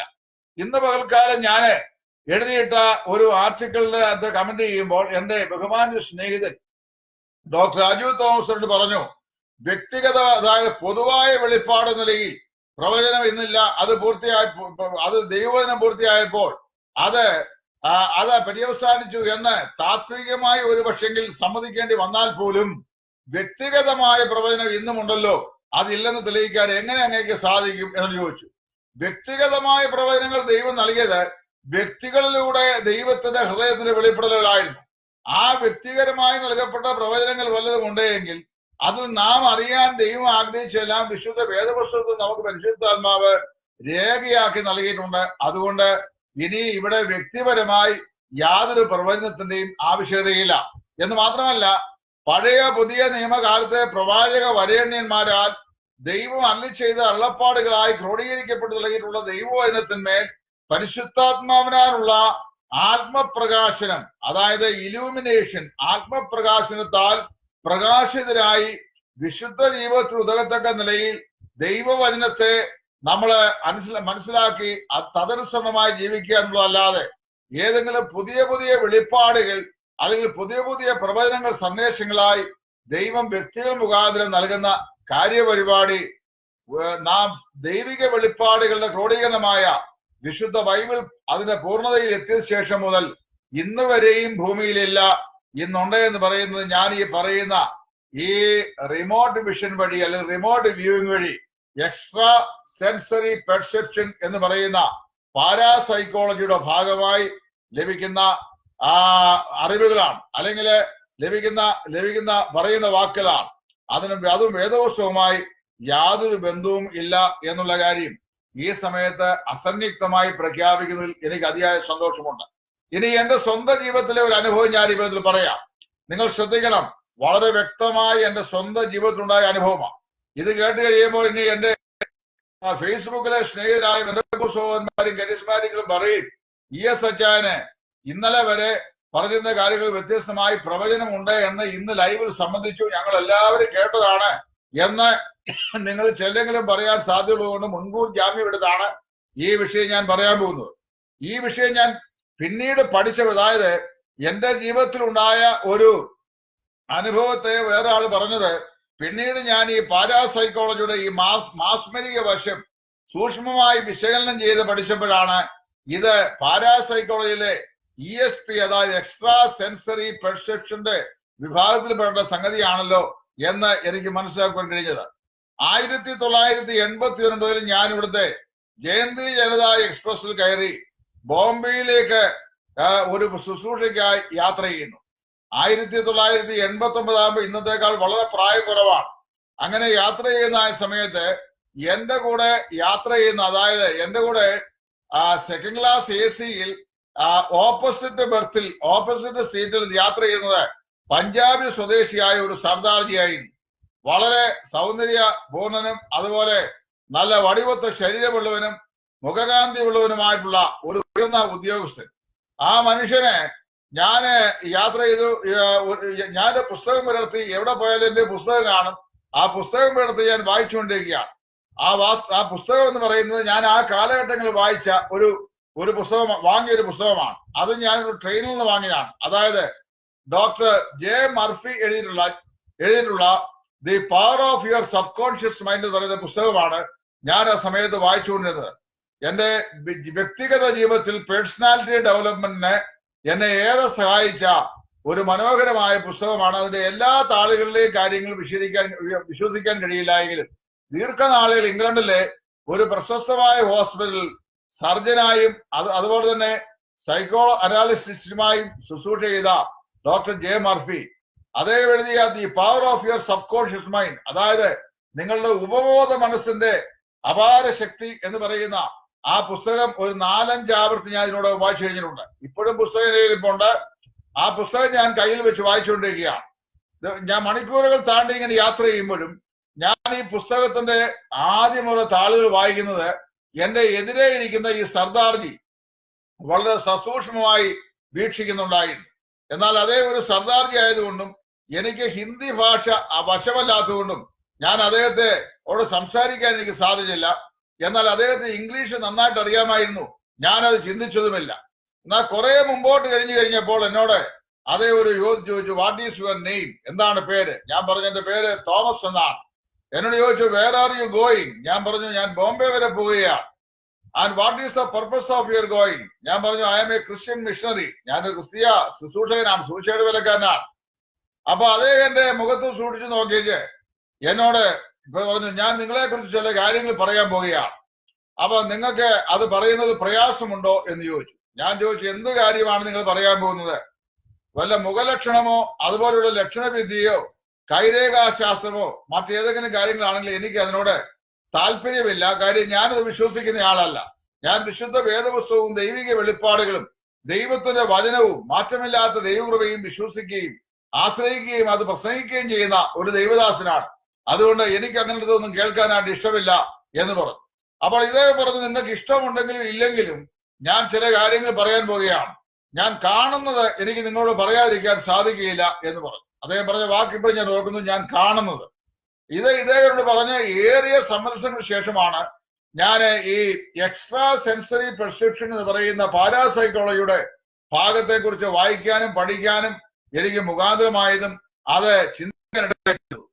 അന്ന് അദ്ദേഹം എന്നോട് പറയുമ്പോൾ എനിക്ക് ഈ പുസ്തകങ്ങൾ വായിക്കുകയും എനിക്ക് ഇതിനെക്കുറിച്ച് ഏകദേശമായ ഒരു ധാരണ ഉണ്ടാവുകയും ചെയ്തിരുന്നെങ്കിൽ നിശ്ചയമായി ഞാൻ അദ്ദേഹത്തെ കൗണ്ടർ ചെയ്യുമായിരുന്നു. പക്ഷെ അന്ന് എനിക്ക് അറിയാൻ വയ്യായിരുന്നു. എനിക്ക് അത് കേൾക്കാൻ ഇഷ്ടമില്ലാതെ പറഞ്ഞിട്ട് അദ്ദേഹം പറഞ്ഞു, ഞാൻ കാണുന്ന കാര്യങ്ങൾ നിങ്ങളെ കുറിച്ചുള്ളത് പറയാതിരിക്കാൻ സാധിക്കുകയില്ല. എന്നിട്ട് അദ്ദേഹം എന്നോട് പറഞ്ഞ ആദ്യത്തെ പ്രസ്താവന ശ്രദ്ധിക്കണം. നിങ്ങൾക്ക് കഴിഞ്ഞ ഏറിയ സംവത്സരങ്ങളായി ഉദര സംബന്ധമായി ഒരു അസുഖമുണ്ട്. അപ്പൊ നേരാന്ന് ചോദിച്ചു. ഞാൻ പറഞ്ഞു നേരാണ്. ആ അസുഖം നിങ്ങളുടെ യാത്രയിലും നിങ്ങളുടെ പഠനകാര്യങ്ങളിലും നിങ്ങളുടെ ജീവിതചര്യകളിലും എല്ലാ നിലയിലും നിങ്ങളെ വളരെയധികം ബുദ്ധിമുട്ടിപ്പിക്കുന്നില്ലേ? ഞാൻ പറഞ്ഞു ബുദ്ധിമുട്ടിപ്പിക്കുന്നുണ്ട്. അദ്ദേഹം എന്നോട് ചോദിച്ചു, നിങ്ങള് ഇതിനോടകം ഒരു 8-10 പ്രധാനപ്പെട്ട ആശുപത്രികളിലെ പ്രശസ്തന്മാരായ ഡോക്ടർമാരുമായി ഈ വിഷയം കൺസൾട്ട് ചെയ്തിട്ടില്ലേ? ഞാൻ പറഞ്ഞുണ്ട്. അവരിൽ ഏറ്റവും കൂടുതലായി നിങ്ങൾ ട്രീറ്റ് ചെയ്ത ആള് കേരളത്തിലെ, അതായത് കേരളത്തിന്റെ സെൻട്രൽ പാർട്ടിനെ കുറച്ച് അങ്ങോട്ട് വടക്കോട്ട് മാറിയുള്ള കൂത്താട്ട് എനിക്കറിയാം, അദ്ദേഹം അറിയാൻ വയ്യ, ഭാഗത്തുണ്ടായിരുന്ന ഒരു പ്രശസ്തനായിരുന്ന ഗ്യാസ്ട്രോ എൻട്രോളജിസ്റ്റ് അല്ലേ? അപ്പൊ എനിക്ക് ഇദ്ദേഹം പറയുന്ന കാര്യങ്ങൾ കേട്ട് കൗതുകം വർദ്ധിച്ചു. അത് തന്നെയാണ് ഈ പ്രവാചകന്മാർ ഇവിടെ ഇപ്പൊ ചെയ്തുകൊണ്ടിരിക്കുന്ന കാര്യങ്ങൾ. അത് പ്രത്യേകം ശ്രദ്ധിക്കണം. ഞാൻ പറഞ്ഞു അത് ശരിയാണ്. അദ്ദേഹത്തിന്റെ പേര് ഫിലിപ്പ് അഗസ്റ്റീൻ എന്നാണ്. ഓക്കെ, അദ്ദേഹത്തോട് പറഞ്ഞു, നിങ്ങളുടെ ഈ അസുഖത്തിന് ഇപ്പൊ നിങ്ങൾ ഈ മരുന്നൊക്കെ കഴിച്ചിട്ടും നിങ്ങൾക്ക് യാതൊരു ശാന്തതയും ഉണ്ടാകുന്നില്ല. ഈ മരുന്ന് കഴിക്കുന്തോറും നിങ്ങളുടെ ഈ അസുഖം നിങ്ങൾക്ക് അതിന്റെ ഈ സിംറ്റംസ് വർദ്ധിച്ചല്ലേ വരുന്നതെന്ന് ചോദിച്ചു. ഞാൻ പറഞ്ഞാണെന്ന് പറഞ്ഞു. അപ്പൊ ഞാൻ അതിശയിച്ചു, ദൈവമേ ഈ കാര്യങ്ങളൊക്കെ ഇദ്ദേഹം എങ്ങനെയാ ഇതറിയുന്നു? ഇത് കഴിഞ്ഞ ശേഷം അദ്ദേഹം പറഞ്ഞു, പോട്ടെ ഞാൻ ഇനിയും വേറെ ചില കാര്യം പറയാൻ പോവുകയാണ്. ഞാൻ ചോദിച്ചു അതെന്തുവാണ്? അപ്പൊ അദ്ദേഹം പറഞ്ഞു 1996-നും 2017-നും ഇടയ്ക്ക് 4 അന്തർദേശീയ യാത്രകൾ നിങ്ങൾ ചെയ്യും. ഇത് പറയുമ്പോ എനിക്ക് പാസ്പോർട്ട് ഇല്ല, എനിക്ക് അന്തർദേശീയ യാത്രയ്ക്ക് എനിക്ക് അന്തർദേശീയത്തിലുള്ള ആളുകളെ ആരെയും വേർപെട്ട ഈവന്റ് മൊത്തത്തിൽ അറിയാൻ വയ്യ. വ്യക്തിപരമായ കോണ്ടാക്ട് അന്നും ഇന്നും ഇല്ല. എന്നാൽ അങ്ങനെയൊക്കെയുള്ള ഒരു സാഹചര്യത്തില് ഞാൻ തീരെ പയ്യനുമാണ്. അപ്പൊ അദ്ദേഹം പറഞ്ഞു 1989 പറയുന്നത് 1989 ഏപ്രിൽ മാസത്തിലെ സംഭവം 1996-നും 2017-നും ഇടയ്ക്ക്. അപ്പൊ ഞാൻ പറഞ്ഞു ഇതിനിടയ്ക്ക് ഞാൻ മരിച്ചു പോയാലോ? അപ്പൊ അദ്ദേഹം പറഞ്ഞു താങ്കൾ മരിക്കുകയില്ല. അതൊക്കെ പോട്ടെ, അദ്ദേഹം പറഞ്ഞു വേറെ വിഷയം. അപ്പൊ ഞാൻ പറഞ്ഞത് 2017 നിങ്ങൾ 4 അന്തർദേശീയ യാത്രകൾ ചെയ്യും. അതിൽ ഒന്ന് വളരെ മണിക്കൂറുകൾ നിങ്ങൾ യാത്ര ചെയ്ത് എത്തിച്ചേരേണ്ട 7 കടലിനക്കരെയുള്ള ഒരു രാജ്യത്തായിരിക്കും എന്നല്ല ഇദ്ദേഹം പറഞ്ഞു. ഇത് പറഞ്ഞ ശേഷം 1997 ഈ ഏപ്രിൽ മാസം 24-ാം തീയതി ഞാൻ അമേരിക്കയിലേക്ക് യാത്ര ചെയ്യുന്ന സമയത്ത്, അമേരിക്കയിലോട്ട് യാത്ര ചെയ്യാൻ ഞാൻ പ്ലെയിനിൽ യാത്ര ചെയ്യുന്ന സമയത്ത് എന്റെ മനസ്സില് 1989 ഈ സർദാർജി പറഞ്ഞ വാചകം പെട്ടെന്ന് ഓടിയെത്തി. അതെന്റെ ഉപബോധ മനസ്സിൽ കിടക്കുകയായിരുന്നു. സർദാർജി എന്നോട് ഇങ്ങനൊരു കാര്യം പറഞ്ഞില്ല. അതുവരെ ഞാൻ ആ കാര്യത്തെ കുറിച്ച് ഓർത്തിരുന്നില്ല. എന്നാൽ അപ്പോൾ പെട്ടെന്ന് എന്റെ മനസ്സിലേക്ക് ഓടിയെത്തി, സർദാർജി എന്നോട് ഇങ്ങനൊരു കാര്യം പറഞ്ഞിരുന്നല്ലോ, അത് വാസ്തവത്തിൽ ഇപ്പോൾ സംഭവിച്ചിരിക്കുകയാണല്ലോ. ഞാൻ പറഞ്ഞു കഴിഞ്ഞാൽ ചുരുക്കത്തിൽ പറഞ്ഞു ഞാൻ നീട്ടിക്കൊണ്ട് പോകാൻ ആഗ്രഹിക്കുന്നില്ല. 1996 ഞാൻ സ്റ്റേറ്റ്സിൽ പോയി. 99 ഞാന് ഗൾഫ് രാജ്യങ്ങളിൽ ദോഹ ഒഴികെയുള്ള ദോഹയും സൗദി ഒഴികെയുള്ള രാജ്യങ്ങൾ സന്ദർശിക്കേണ്ടായി. അതിനുശേഷം 2008-ലും 2017-ലും ഞാന് UAE ഉൾപ്പെടെയുള്ള രാജ്യങ്ങൾ സന്ദർശിക്കുവാൻ ഇടയായി തീർന്നു. അപ്പോൾ ഇതിനിടയ്ക്ക് അദ്ദേഹം എന്നോട് വളരെ വിചിത്രമായ ഒരു കാര്യം പറഞ്ഞു. 996 നിങ്ങളുടെ യാത്രയ്ക്ക് നിങ്ങളെ സഹായിക്കാം എന്ന് പറയുന്ന ഒരാളുണ്ടാവും. ആ ആള് നിങ്ങളെ സഹായിക്കാം എന്ന് പറഞ്ഞ്, അതായത് വിസ കിട്ടാൻ വേണ്ടി നിങ്ങളെ സഹായിക്കാം എന്ന് പറഞ്ഞ് നിങ്ങൾക്ക് പ്രോമിസ് നൽകിയിട്ട് ആ ആള് നിങ്ങളോട് നിശബ്ദനായി കളയും. നിങ്ങൾക്ക് ആ ആള് നന്മ ചെയ്യുകയില്ല. അതിന് പകരം വേറൊരാള്, നിങ്ങൾ അറിയാത്ത ഒരാള് നിങ്ങളെ സഹായിക്കും, നിങ്ങൾ യാത്ര ചെയ്യുന്നു പറഞ്ഞു. അത് ശരിയാ. 996 എനിക്ക് സ്റ്റേറ്റ്സിൽ പോകാൻ ഞാൻ ആവശ്യപ്പെടാതെ എനിക്ക് വിസ തരാം എന്ന് പറഞ്ഞ്, എന്നോട് ഇങ്ങോട്ട് വിസയ്ക്കുള്ള പേപ്പർ തരാമെന്ന് പറഞ്ഞ് ഇങ്ങോട്ട് എന്നെ വിശ്വസിപ്പിച്ച ഒരു സഹോദരൻ, അദ്ദേഹം അതിൽ നിന്ന് പിന്മാറുവാൻ കാരണമായി അദ്ദേഹത്തെ സ്വാധീനിച്ച 1-2 ആളുകളും പുറകിലുണ്ടായിരുന്നു. അതൊന്നും വിളിച്ചു പറയാൻ ഇപ്പൊ ഞാൻ ആഗ്രഹിക്കുന്നില്ല. എന്നാൽ അദ്ദേഹം പിന്മാറിയ ശേഷം ഞാൻ അറിയാത്ത ഒരാള് എനിക്ക് വേണ്ടി ഇങ്ങോട്ട് ആവശ്യപ്പെട്ട് പേപ്പർ തന്ന് എനിക്കുള്ള വിസയുടെ ക്രമീകരണം ചെയ്തു. ഇതെല്ലാം ഈ സർദാരി പറഞ്ഞത് കൃത്യം, അതായത് 101% സത്യമായിട്ടാ എന്റെ ജീവിതത്തിൽ നിറവേറിയത്. ഇത് കഴിഞ്ഞപ്പോ ഇദ്ദേഹം പറഞ്ഞു, നിങ്ങൾക്ക് 2 പെൺമക്കൾ ഉണ്ടാകും. ഒരു കുഞ്ഞ് ഇപ്പോഴുണ്ട്, അടുത്തായി ഒരു കുഞ്ഞുകൂടി ഉണ്ടാവും എന്ന് പറഞ്ഞു. അപ്പൊ ഞാൻ പറഞ്ഞു, അതെങ്ങനെയാ പെൺമക്കളാണ് നിങ്ങൾ അറിയുന്നത്? നിങ്ങൾക്ക് 2 പെൺമക്കളാണ് ഉണ്ടാകുന്നത്. ഒരു മോള് ഓൾറെഡി നിങ്ങൾക്കുണ്ട്, അടുത്ത ഒരെണ്ണം ഉണ്ടാവും എന്ന് പറഞ്ഞു. പിറ്റേ വർഷം എനിക്കൊരു മോളുണ്ടായി. അതാണ് എന്റെ ഇളയ മോള്, ജെസ്സിമോള്. അപ്പൊ ഞാൻ പറഞ്ഞത്, ഇദ്ദേഹം പറഞ്ഞ എല്ലാ കാര്യങ്ങളും 100% ശരിയായി. അദ്ദേഹം രക്ഷിക്കപ്പെട്ടവനല്ല, ക്രിസ്ത്യാനിയല്ല, സ്നാനപ്പെട്ടവനല്ല, വിശ്വാസിയല്ല, യേശു ക്രിസ്തുമായി യാതൊരു ബന്ധവുമില്ല. അദ്ദേഹം സിഖ് റിലീജിയനിൽപ്പെട്ടയാളാണ്. പക്ഷേ അദ്ദേഹം പറഞ്ഞ 100% പറഞ്ഞ കാര്യങ്ങൾ അതുപോലെ എന്റെ ജീവിതത്തിൽ പ്രാവർത്തികമായി സത്യമായ കാര്യങ്ങൾ തന്നെയായിരുന്നു. ഇത് തന്നെയാണെന്ന് വാസ്തവത്തില് സോഷ്യൽ മീഡിയയിൽ കൂടിയൊക്കെയുള്ള പ്രവാചകന്മാരും ആഫ്രിക്കൻ രാജ്യങ്ങളിലും ഇന്ത്യ മഹാരാജ്യങ്ങളിലും ഒക്കെയായി ചെയ്തുകൊണ്ടിരിക്കുന്നത്. അമേരിക്കൻ ഐക്യനാടുകളിലെ പ്രവാചകന്മാരും ഇത് തന്നെയാണ് ചെയ്യുന്നത്. അതായത് ഇത് യാതൊരു കാരണവശാലും ദൈവത്തിൽ നിന്ന് വരുന്ന അല്ല എന്ന് ഞാൻ നിങ്ങൾ മനസ്സിലാക്കിക്കൊള്ളണം. അതായത് ഇത് പറയപ്പെടുന്ന കാര്യങ്ങൾ എത്രമാത്രം സത്യമായിരുന്നാലും ആ സത്യമായ കാര്യങ്ങൾ ദൈവത്തിന്റെ ആത്മാവിൽ നിന്നോ ദൈവാത്മാവിനാലോ സംഭവിക്കുന്ന കാര്യങ്ങളല്ല. മറിച്ച് ആഭിചാരം, മന്ത്രം, ലക്ഷണവിദ്യ എന്നീ ഗണങ്ങളിൽപ്പെടുന്നതായ പാരാസൈക്കോളജിയുടെ വളരെ വളരെ ശാസ്ത്രത്തിനും യുക്തിക്കും പിടികൊടുക്കാതെ നിൽക്കുന്ന വിഭാഗമായ ESP, അതായത് എക്സ്ട്രാ സെൻസറി പെർസെപ്ഷന്റെ ഭാഗമായി ലഭിക്കുന്ന സംഗതികളാണ് ഇതിന്റെ പിറകിൽ വ്യാപരിക്കുന്നത്. സാത്താന്റെ ആത്മാവാണ്, പിശാചിന്റെ ആത്മാവാണ് എന്ന് ഇന്ന് രാത്രി എത്രയും തെളിവായി ഞാൻ വിളിച്ചു പറയുന്നതിൽ എനിക്ക് വളരെ ധൈര്യവും സന്തോഷമേ ഉള്ളൂ. അതുകൊണ്ട് കർത്താവായ യേശു ക്രിസ്തുവോ അപ്പോസ്തലന്മാരോ ചെയ്തിട്ടില്ലാത്തതും സഭാപിതാക്കന്മാരുടെ ആരുടെയും ജീവിതത്തില് ഒരിക്കൽ പോലും പറഞ്ഞു കേട്ടില്ലാത്തതുമായ ഇത്തരം ചൊൽപ്പടി വിദ്യകൾ ആഭിചാരത്തിന്റെയും മന്ത്രത്തിന്റെയും പിന്തുണയോടെ അല്ലെങ്കിൽ കഠിനമായ അല്ലെങ്കിൽ പൈശാചികമായ സ്വഭാവ ചേഷ്ടകൾ പെട്ട പ്രവൃത്തിയാണ്. അല്ലാതെ ദൈവത്തിന്റെ പരിശുദ്ധാത്മാവ് അറിഞ്ഞതോ ദൈവത്തിന്റെ പരിശുദ്ധാത്മാവ് നൽകുന്നതുമായിട്ടുള്ള പ്രവൃത്തി അല്ല എന്ന് ദൈവവചനത്തിന്റെ അടിസ്ഥാനത്തിൽ ഞാൻ നിങ്ങളോട് പറയുന്നു. നിങ്ങൾക്ക് മനസ്സുണ്ടെങ്കിൽ നിങ്ങളുടെ ഹൃദയം തുറന്ന് നിങ്ങൾ പഠിക്കുക. നിങ്ങൾ ഇംഗ്ലീഷ് വിദ്യാഭ്യാസമുള്ള ആളുകൾ, ഡോക്ടർ അജുവിനെ പോലുള്ള ആളുകൾ ദയവ് ചെയ്ത് പാരാസൈക്കോളജിയുടെ ESP എന്ന് പറയുന്ന ഭാഗം, അതായത് എക്സ്റേ വിഷൻ, അതായത് റിമോട്ട് വിഷൻ, റിമോട്ട് വ്യൂവിംഗ് ഇത്യാദി കാര്യങ്ങളെ പാരാസൈക്കോളജിയിലുള്ളതിനെ നിങ്ങൾ വായിക്കുക, പഠിക്കുക. സ്പിരിറ്റിസം മുതലായ ഫീൽഡ് നിങ്ങൾ ശരിയായി മനസ്സിലാക്കുമ്പോൾ നിശ്ചയമായി ഞാൻ ഈ പറയുന്ന കാര്യങ്ങൾ ശരിയാണ് എന്ന് നിങ്ങൾക്ക് യാതൊരു തർക്കവും കൂടെ മനസ്സിലാക്കുവാനായിട്ട് സാധിക്കും. ഇനി അതിനോട് ചേർന്ന് ഞാൻ ഈ പറയപ്പെട്ട ഒക്കൾട്ടിസത്തിൽ, അതായത് ഈ നിഗൂഢ ശാസ്ത്രങ്ങളിൽ പേരെടുത്ത് പറയാൻ ആവശ്യമായ ഒരു 8 നിഗൂഢ വിദ്യകളെ കുറിച്ചുകൂടെ പരാമർശിച്ചു പോകാനേ നിർവാഹമുള്ളൂ. അത് വേറൊരു ലൈവിൽ മാത്രമേ എനിക്ക് അതിനെക്കുറിച്ച് വിശദമായി പറയാൻ സാധിക്കുള്ളൂ. അതിൽ ഒന്നാണ് ഡൗസിംഗ് എന്ന് പറയുന്നത്. ഡൗസിംഗ് എന്ന് പറയുന്നത് നിങ്ങൾ എത്ര പേർക്ക് അറിയാമെന്ന് എനിക്ക് അറിയാൻ വയ്യ. V ഷേപ്പിലുള്ള, അതായത് പാല, പ്ലാവ് മുതലായി വെളുത്ത കറകളുള്ള ഒരു വൃക്ഷത്തിന്റെ V ഷേപ്പിലുള്ള ഒരു കവരം വെട്ടിയെടുത്തിട്ട് അത് ഒരു മനുഷ്യൻ അദ്ദേഹത്തിന്റെ കയ്യിൽ മുറുകി പിടിച്ച് ഈ കരയുള്ള കമ്പുമായി ഒരു പുരയിടത്തിന്റെ നാനാഭാഗത്ത് അദ്ദേഹം വട്ടം ചുറ്റി നടക്കുമ്പോൾ അദ്ദേഹം കമ്പിൽ മുറുകെ പിടിച്ചിരിക്കുമ്പോൾ തന്നെ 2 ശിഖരങ്ങളിലും മുറുകെ പിടിച്ചിരിക്കുമ്പോൾ തന്നെ ഭൂമിക്കടിയിലുള്ള സ്വർണം അല്ലെങ്കിൽ ഭൂമിക്കടിയിലുള്ള നീറുറവ അല്ലെങ്കിൽ ഭൂമിക്കടിയിലുള്ള വെള്ളം ഇവയുള്ള സ്ഥലത്ത് ഈ കമ്പുമായി ഒരു ആക്ഷം ഉണ്ടാവുകയും ആ കമ്പ് കയ്യിലിരുന്ന് നന്നായിട്ട് കറങ്ങുകയും ചെയ്യും. അദ്ദേഹം കയ്യിലെ മുറുകി പിടിച്ചിരിക്കുകയാണ്. ഞാൻ ഇതിന്റെ കണ്ണുകൊണ്ട് കണ്ടിട്ടുണ്ട്. ഇത് മന്ത്രവാദത്തിന്റെ ശാഖയിൽപ്പെട്ട ഒരു പ്രവൃത്തിയാണ്. ഒരു വൃക്ഷത്തിന്റെ കൊമ്പിന് ഭൂമിയുടെ അടിയിലുള്ള സാധനം എന്താണെന്ന് നേരിട്ട് അറിയാൻ യാതൊരു വിരുദ്ധമായ കഴിവുമില്ല. ഇത് മന്ത്രവാദത്തിന്റെ ശാഖയിൽപ്പെട്ട ഒരു മാസ്മരികമായ ഈവിൾ പവർ ഉണ്ടാകുന്ന ഒരു ശക്തിയാണ്.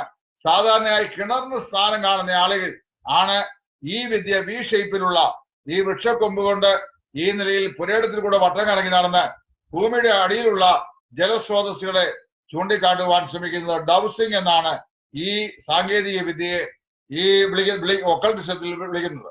രണ്ടാമത് പറയപ്പെടുന്നത് ഫോർച്യൂൺ ടെല്ലിംഗ് ആണ്. അതായത് വെളിച്ചപ്പാട് ലക്ഷണം. നമുക്കിവിടെ അറിയാം, നമ്മുടെ നാട്ടില് ഈ വെളിച്ചപ്പാട് ലക്ഷണം പറയുന്ന ധാരാളം ആളുകളുണ്ട്.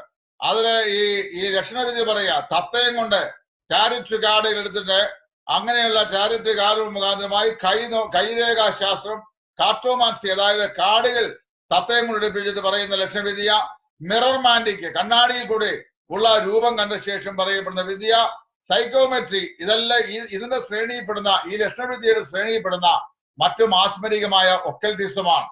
ദിനവൃത്താന്തങ്ങളുടെ 1-ാം പുസ്തകം 10-ാം അധ്യായത്തിന്റെ 13-ാം വാക്യത്തിൽ ഇത്തരം കാര്യങ്ങളെ വളരെ കർക്കശമായ നിലയിൽ കർത്താവായ ദൈവം അപലപിച്ചിട്ടുണ്ട്. ഇതൊന്നും ഒരു വിശ്വാസിക്ക് യോഗ്യമായ കാര്യങ്ങളല്ല എന്ന് പ്രത്യേകമായി പറയുന്നുണ്ട്. ഒരു മനുഷ്യന്റെ ഭാവിയെ സംബന്ധിച്ചും ഭൂതം, വർത്തമാനം ഇത്യാദി കാര്യങ്ങളെല്ലാം അവന്റെ കയ്യിലുള്ള പുരുഷന്റെ വലത് കൈയിലും സ്ത്രീയുടെ ഇടത് കൈയിലുമുള്ള രേഖകൾ സൂക്ഷ്മമായി ഒളിച്ചു വെച്ചിട്ടുണ്ട് എന്നും ആ രേഖകളിൽ എഴുതപ്പെട്ടിരിക്കുന്നത് പോലെ മാത്രമാണ് ഒരുവന്റെ ജീവിതത്തിൽ വന്ന് സംഭവിക്കുന്നത് എന്നും ആളുകളെ പറഞ്ഞ് വിശ്വസിപ്പിക്കുന്ന ആ ശാസ്ത്രമാണ് പാമിസ്റ്ററി എന്ന് പറയുന്നത്. കാർട്ടോമാൻസി എന്ന് പറയുന്നത് നിങ്ങൾക്കും എനിക്കും അറിയാം. ഒരു കമ്പിവല കൂടിനകത്ത് കിടക്കുന്ന ഒരു തത്തയെ കൊണ്ട് ഒരു സെറ്റ് കാർഡ്, ആ തത്ത ഇറങ്ങി വന്ന് അതിലെ ഒരു കാർഡ് എടുത്ത ശേഷം ആ കാർഡിലുള്ള സ്വരൂപം ഏതോ ആ രൂപത്തെ ഈ വ്യക്തിയുടെ ജീവിതവുമായി താതാത്മ്യപ്പെടുത്തി അദ്ദേഹത്തെ കുറിച്ച് പറയുന്ന ലക്ഷണം പറയുന്ന വിഷയമാണ് കാർട്ടോമാൻസി എന്ന് പറയുന്ന ആ സാങ്കേതികത. അടുത്ത മിറർ മാൻഡിക് എന്ന് പറയുന്ന ഒരു ഗ്ലാസ് ബോളാണ്. അഥവാ ഗ്ലാസ് ബോൾ അല്ലെങ്കിൽ കട്ടിയായ ഗ്ലാസ്, നിശ്ചല ജലം എന്നിവയിൽ പ്രതിബിംബിക്കുന്ന പ്രതിബിംബത്തെ ആസ്പദമാക്കി പറയുന്ന ഫോർച്യൂൺസ്, അതാണ് ഈ മിറർ മാൻഡിക് എന്ന് പറയുന്ന വിദ്യ. സൈക്കോമെട്രി എന്ന് പറയുന്നത് മറ്റുള്ളവരുടെ ചില സാധന സാമഗ്രികൾ ഒരുവന്റെ കൈവശം എടുത്തിട്ട് അതിലെ ഉടമസ്ഥന്റെ തിരിച്ചറിയാനുള്ള അടയാളം, ആ ഉടമസ്ഥന്റെ ലക്ഷണം ഇത്യാദി കാര്യങ്ങൾ വിളിച്ചു പറയുന്ന വേറൊരു വെളിച്ചപ്പാട് തന്ത്രമാണ് ഈ സൈക്കോമെട്രി എന്ന് പറയുന്നത്. ഇതെല്ലാം വാസ്തവത്തിൽ ഓരോ വിഷയങ്ങളായി വന്ന് പറയേണ്ട വിഷയങ്ങളാണ്. എന്നാൽ ഞാനിവിടെ സൂചിപ്പിച്ചു പോകുക മാത്രമേ ചെയ്യുന്നുള്ളൂ. മൂന്നാമതായുള്ള വേറൊന്നാണ് ഹിപ്നോട്ടിസം എന്ന് പറയുന്നത്. ഒരു പ്രത്യേക നിലയിൽ മനുഷ്യന്റെ മാനസിക നിലയെ വരുത്തിയ ശേഷം ഉപബോധ മനസ്സിനെ ഉണർത്തി ചോദ്യങ്ങൾക്ക് ഉത്തരം പറയിപ്പിക്കുകയും അദ്ദേഹം അങ്ങോട്ട് കമാൻഡ് ചെയ്യുന്നതിനെല്ലാം ഇങ്ങോട്ട് അതുപോലെ തന്നെ ഉത്തരം പറയുകയും ചെയ്യുന്ന ഒരു സാങ്കേതിക രീതിയാണ്, അല്ലെങ്കിൽ ഒരു മാസ്മരിക രീതിയാണ് ഹിപ്നോട്ടിസം എന്ന് പറയുന്നത്. ആ ഹിപ്നോട്ടിസത്തില് സ്വതന്ത്രമായി വിഹരിക്കുവാൻ കഴിയുന്ന മനുഷ്യന്റെ ബോധ മനസ്സിനെയും അവന്റെ ഇച്ഛാശക്തിയെയും ഒരു ദുരാത്മാവിനെ കൊണ്ട് അടിമപ്പെടുത്തിയിട്ട് എന്ത് ചെയ്യുന്നു, ഹിപ്നട്ടൈസ് ചെയ്യുന്നയാള്, ഈ ചെയ്യപ്പെടുന്നയാള് അദ്ദേഹം പറയുന്നതോ അദ്ദേഹം ചെയ്യുന്നതോ ആയ കാര്യങ്ങൾ എന്താണെന്ന് കുറെ നേരത്തേക്ക്, അതായത് ഹിപ്നോട്ടൈസ് ചെയ്യുന്ന സമയ കാലഘട്ടത്തിലേക്ക് എന്താണെന്ന് അദ്ദേഹത്തിന് അറിയാതെ അദ്ദേഹത്തിന്റെ ഉപബോധ മനസ്സിലേക്ക് മാറ്റപ്പെടുകയും അദ്ദേഹത്തിന്റെ ഇച്ഛാശക്തി വേറെ ഏതോ ഒരു ദുർശക്തിക്ക് കൈമാറ്റപ്പെടുകയും ചെയ്ത ശേഷം അദ്ദേഹത്തെ കൊണ്ട് സംസാരിപ്പിക്കുന്ന രീതിയാണ് ഹിപ്നോട്ടിസം എന്ന് പറയുന്നത്. അടുത്തതായി മാജിക്ക്, മറ്റുള്ളവർക്ക് ദോഷം ചെയ്യാത്ത നിലയിലുള്ള മാജിക്ക്, അതായത് കൈക്രിയകളായി കാണപ്പെടുന്ന, നമ്മുടെ ഈ സ്കൂളുകളിലൊക്കെ പഠിക്കുമ്പോൾ ചില മജീഷ്യന്മാര് തങ്ങളുടെ കൈയുടെ ചലനങ്ങൾ കൊണ്ട് കാണിക്കുന്ന ചില തന്ത്രങ്ങളുണ്ട്. അതിനെയാണ് വൈറ്റ് മാജിക് എന്ന് പറയുന്നത്. എന്നാൽ ബ്ലാക്ക് മാജിക് അതിന്റെ നേരെ വിപരീതമാണ്. അതായത് മറ്റുള്ള ആളുകൾക്ക് ദോഷം ചെയ്യുവാനായി കരുതിക്കൂട്ടി ദുരാത്മാവിനെ കൊണ്ട് അല്ലെങ്കിൽ പ്രേതങ്ങളെ കൊണ്ട്, പിശാചിനെ കൊണ്ട് ചെയ്യുന്ന മന്ത്രവാദ പ്രയോഗമാണ് ഇവിടെ പറയുന്ന ബ്ലാക്ക് മാജിക്. കൂടോത്രം, മന്ത്രവാദം, ക്ഷുദ്രം എന്നൊക്കെ പറയുന്ന, ദുർമന്ത്രവാദം എന്നൊക്കെ പറയുന്ന സംഗതികളെല്ലാം ഈ ബ്ലാക്ക് മാജിക്കിന്റെ കൂട്ടത്തിൽ വരുന്ന സംഗതികളാണ്. അഞ്ചാമതായി ഔജാ ബോർഡ്. ഔജാ ബോർഡ് എന്ന് പറയുന്നത് വേറെ നമ്മുടെ ഈ നാളിൽ അത് എത്രമാത്രം പ്രചാരം ശ്രദ്ധിച്ചിട്ടുണ്ടെന്ന് എനിക്കറിയാൻ വയ്യ. എന്നാൽ ഒന്ന് ഞാൻ പറയാം, പ്രേതാത്മാക്കളോട് സംസാരിക്കാനുള്ള ഒരു മെഷീൻ, അതായത് ഉപാധിയാണ് ഈ ഔജ ബോർഡ് എന്ന് പറയുന്നത്. പിന്നെ അടുത്തതാണ് പാരാസൈക്കോളജി. പാരാസൈക്കോളജി ഞാൻ ഓൾറെഡി ഇവിടെ വിശദീകരിച്ചു കഴിഞ്ഞു. അതായത് എക്സ്ട്രാ സെൻസറി പെർസെപ്ഷൻ എന്നറിയപ്പെടുന്ന ഈ ശാസ്ത്ര ശാഖയിലെ ഇന്ദ്രിയേതര ജ്ഞാനം അത് സമ്പാദിക്കുക. മെന്റൽ ടെലിപ്പതി, അതുപോലെ തന്നെ ESP. മെന്റൽ ടെലിപ്പതി ESP തത്വത്തിൽ രണ്ടും ഒന്നല്ല, എന്നാൽ രണ്ടും പരസ്പരം പൂരകമായി ഉപയോഗിക്കുന്ന രണ്ട് പദപ്രയോഗങ്ങളാണ്. മെന്റൽ ടെലിപ്പതി, അതുപോലെ എക്സ്ട്രാ സെൻസറി പെർസെപ്ഷൻ. ഇത് അനുഭവമുള്ള പല ആളുകളുണ്ട്, അതിന്റെ പഠനശാഖയും ഉണ്ട്.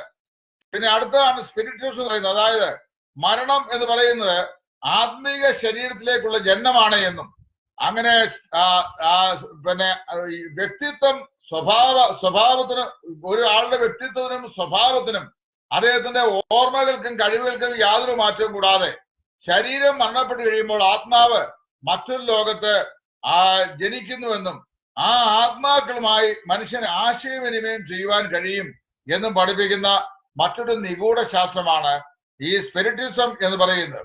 1 ശമൂവേൽ 28-ാം അധ്യായത്തിൽ ശൗലെ വെളിച്ചപ്പാടത്തിന്റെ അടുക്കൽ ചെന്ന് ശമൂവേലിന്റെ ആത്മാവിനെ വരുത്തുവാൻ ഉപയോഗിച്ച തന്ത്രം ഈ പരിപാടിയാണ്. അതായത് കമ്മ്യൂണിക്കേറ്റ് വിത്ത് സ്പിരിറ്റ് വേൾഡ്, അതായത് ആത്മലോകവുമായുള്ള ആശയ വിനിമയ സമ്പ്രദായം. ഇനിയും 8ാമത്തെ എന്ന് പറയുന്നത് സൂപ്പർസ്റ്റിഷൻ, അന്ധവിശ്വാസം. അതിന്റെ പിറകെ വ്യാപരിക്കുന്നു പിശാചിന്റെ ആത്മാവാണ്. അതായത് ഈ അന്ധവിശ്വാസത്തിന്റെ കൂടുതല് ഒരുപാട് കാര്യങ്ങളുണ്ട്. ഒന്നാമതായി പറയുന്നത് നമ്പർ 13 എന്ന് പറയുന്ന അക്കസംഖ്യ. വലിയ ഹോട്ടലുകൾ, 3 സ്റ്റാർ 5 സ്റ്റാർ ഹോട്ടലുകളും അതുപോലെ തന്നെ ലോകത്തിലെ ബഹുനില കെട്ടിടങ്ങളും കൺസ്ട്രക്ട് ചെയ്യുന്ന എഞ്ചിനീയർമാര് 12ാമത്തെ നില കഴിഞ്ഞാൽ പിന്നെ 14ലേക്കാണ് തുടങ്ങുന്നത്. 13 നമ്പർ ഇടാറില്ല. അതുപോലെ തന്നെ വലിയ ഹോട്ടലുകൾക്കൊക്കെ 13ാമത്തെ നമ്പർ എന്ന് പറയുന്നത് മുറിയില്ല. അതുപോലെ ഈ 13 എന്ന് പറയുന്ന നമ്പർ പല ആളുകളും ഭയപ്പെടുന്ന ഒരു നമ്പറായിട്ടാണ് ഇരിക്കുന്നത്. ഒരു മാസത്തിന്റെ 13ാമത്തെ തീയതി, അതായത് ദിവസം എന്ന് പറയുന്നത് വളരെ ഭയഭേദകമായ വിഷയമാണ്.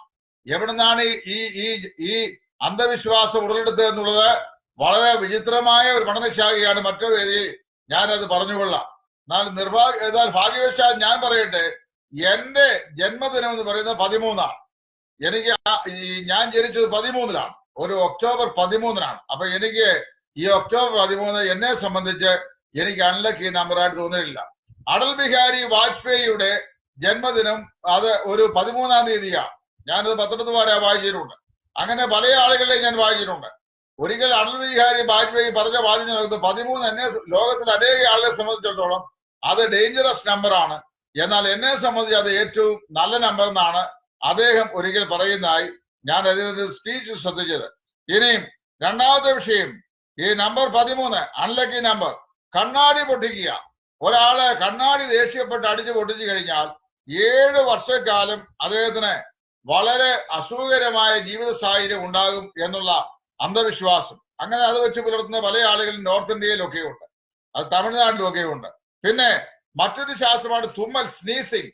അതായത് ഈ ഒരു മനുഷ്യൻ വെറുതെ ഇരിക്കുമ്പോൾ സ്നീസ് ചെയ്ത് കഴിഞ്ഞു കഴിഞ്ഞാൽ ആ സ്നീസിങ്ങിൽ മറ്റുള്ള ആളുകൾ നമ്മെക്കുറിച്ച് ഏതോ നന്മ പറയുന്നു എന്നും നമ്മുടെ മനോമണ്ഡലത്തിൽ കുടിയിരുന്ന തിന്മയാകുന്ന ഈവിൾ സ്പിരിറ്റ് ഈ സ്നീസിങ്ങിലൂടെ പുറത്തുചാടി പോകുന്നു എന്നുള്ള ആ തെറ്റായ വിശ്വാസം. അങ്ങനെയാണെങ്കിൽ കഴിഞ്ഞ 3.5 മാസമായി ഞാൻ ഫേസ്ബുക്കിൽ എഴുതിയിട്ടതാണ് നിരന്തരമായ തുമ്മൽ. അങ്ങനെ ഞാൻ ഒരുപാട് മരുന്നെടുത്തുകൊണ്ടിരിക്കുക ഇപ്പോഴും ആ തുമ്മൽ. അപ്പോൾ എന്നെ കുറിച്ച് ആരൊക്കെയോ നല്ല കാര്യം പറയുന്നു എന്നാണ് അതിന്റെ അർത്ഥം. ഇന്നൊരാൾ പറഞ്ഞൊരു നല്ല കാര്യം ഞാൻ വായിച്ചു. അതായത് വേർപാടുകാർ പലരും വിളിക്കാത്തവനും അംഗീകാരമില്ലാത്തവനും ഉപദേശ വിഷയങ്ങളിൽ പോലും യോജിക്കാൻ കഴിയാത്തതുമായിട്ടുള്ള EST എന്നാണ് എന്നെ കുറിച്ച് ഒരു ഫേക്ക് ഐഡി വന്ന ഒരു പാർട്ടി എഴുതിയിട്ടത്. ഞാനത് വായിച്ചു, ദൈവത്തിന് സ്തോത്രം പറഞ്ഞു.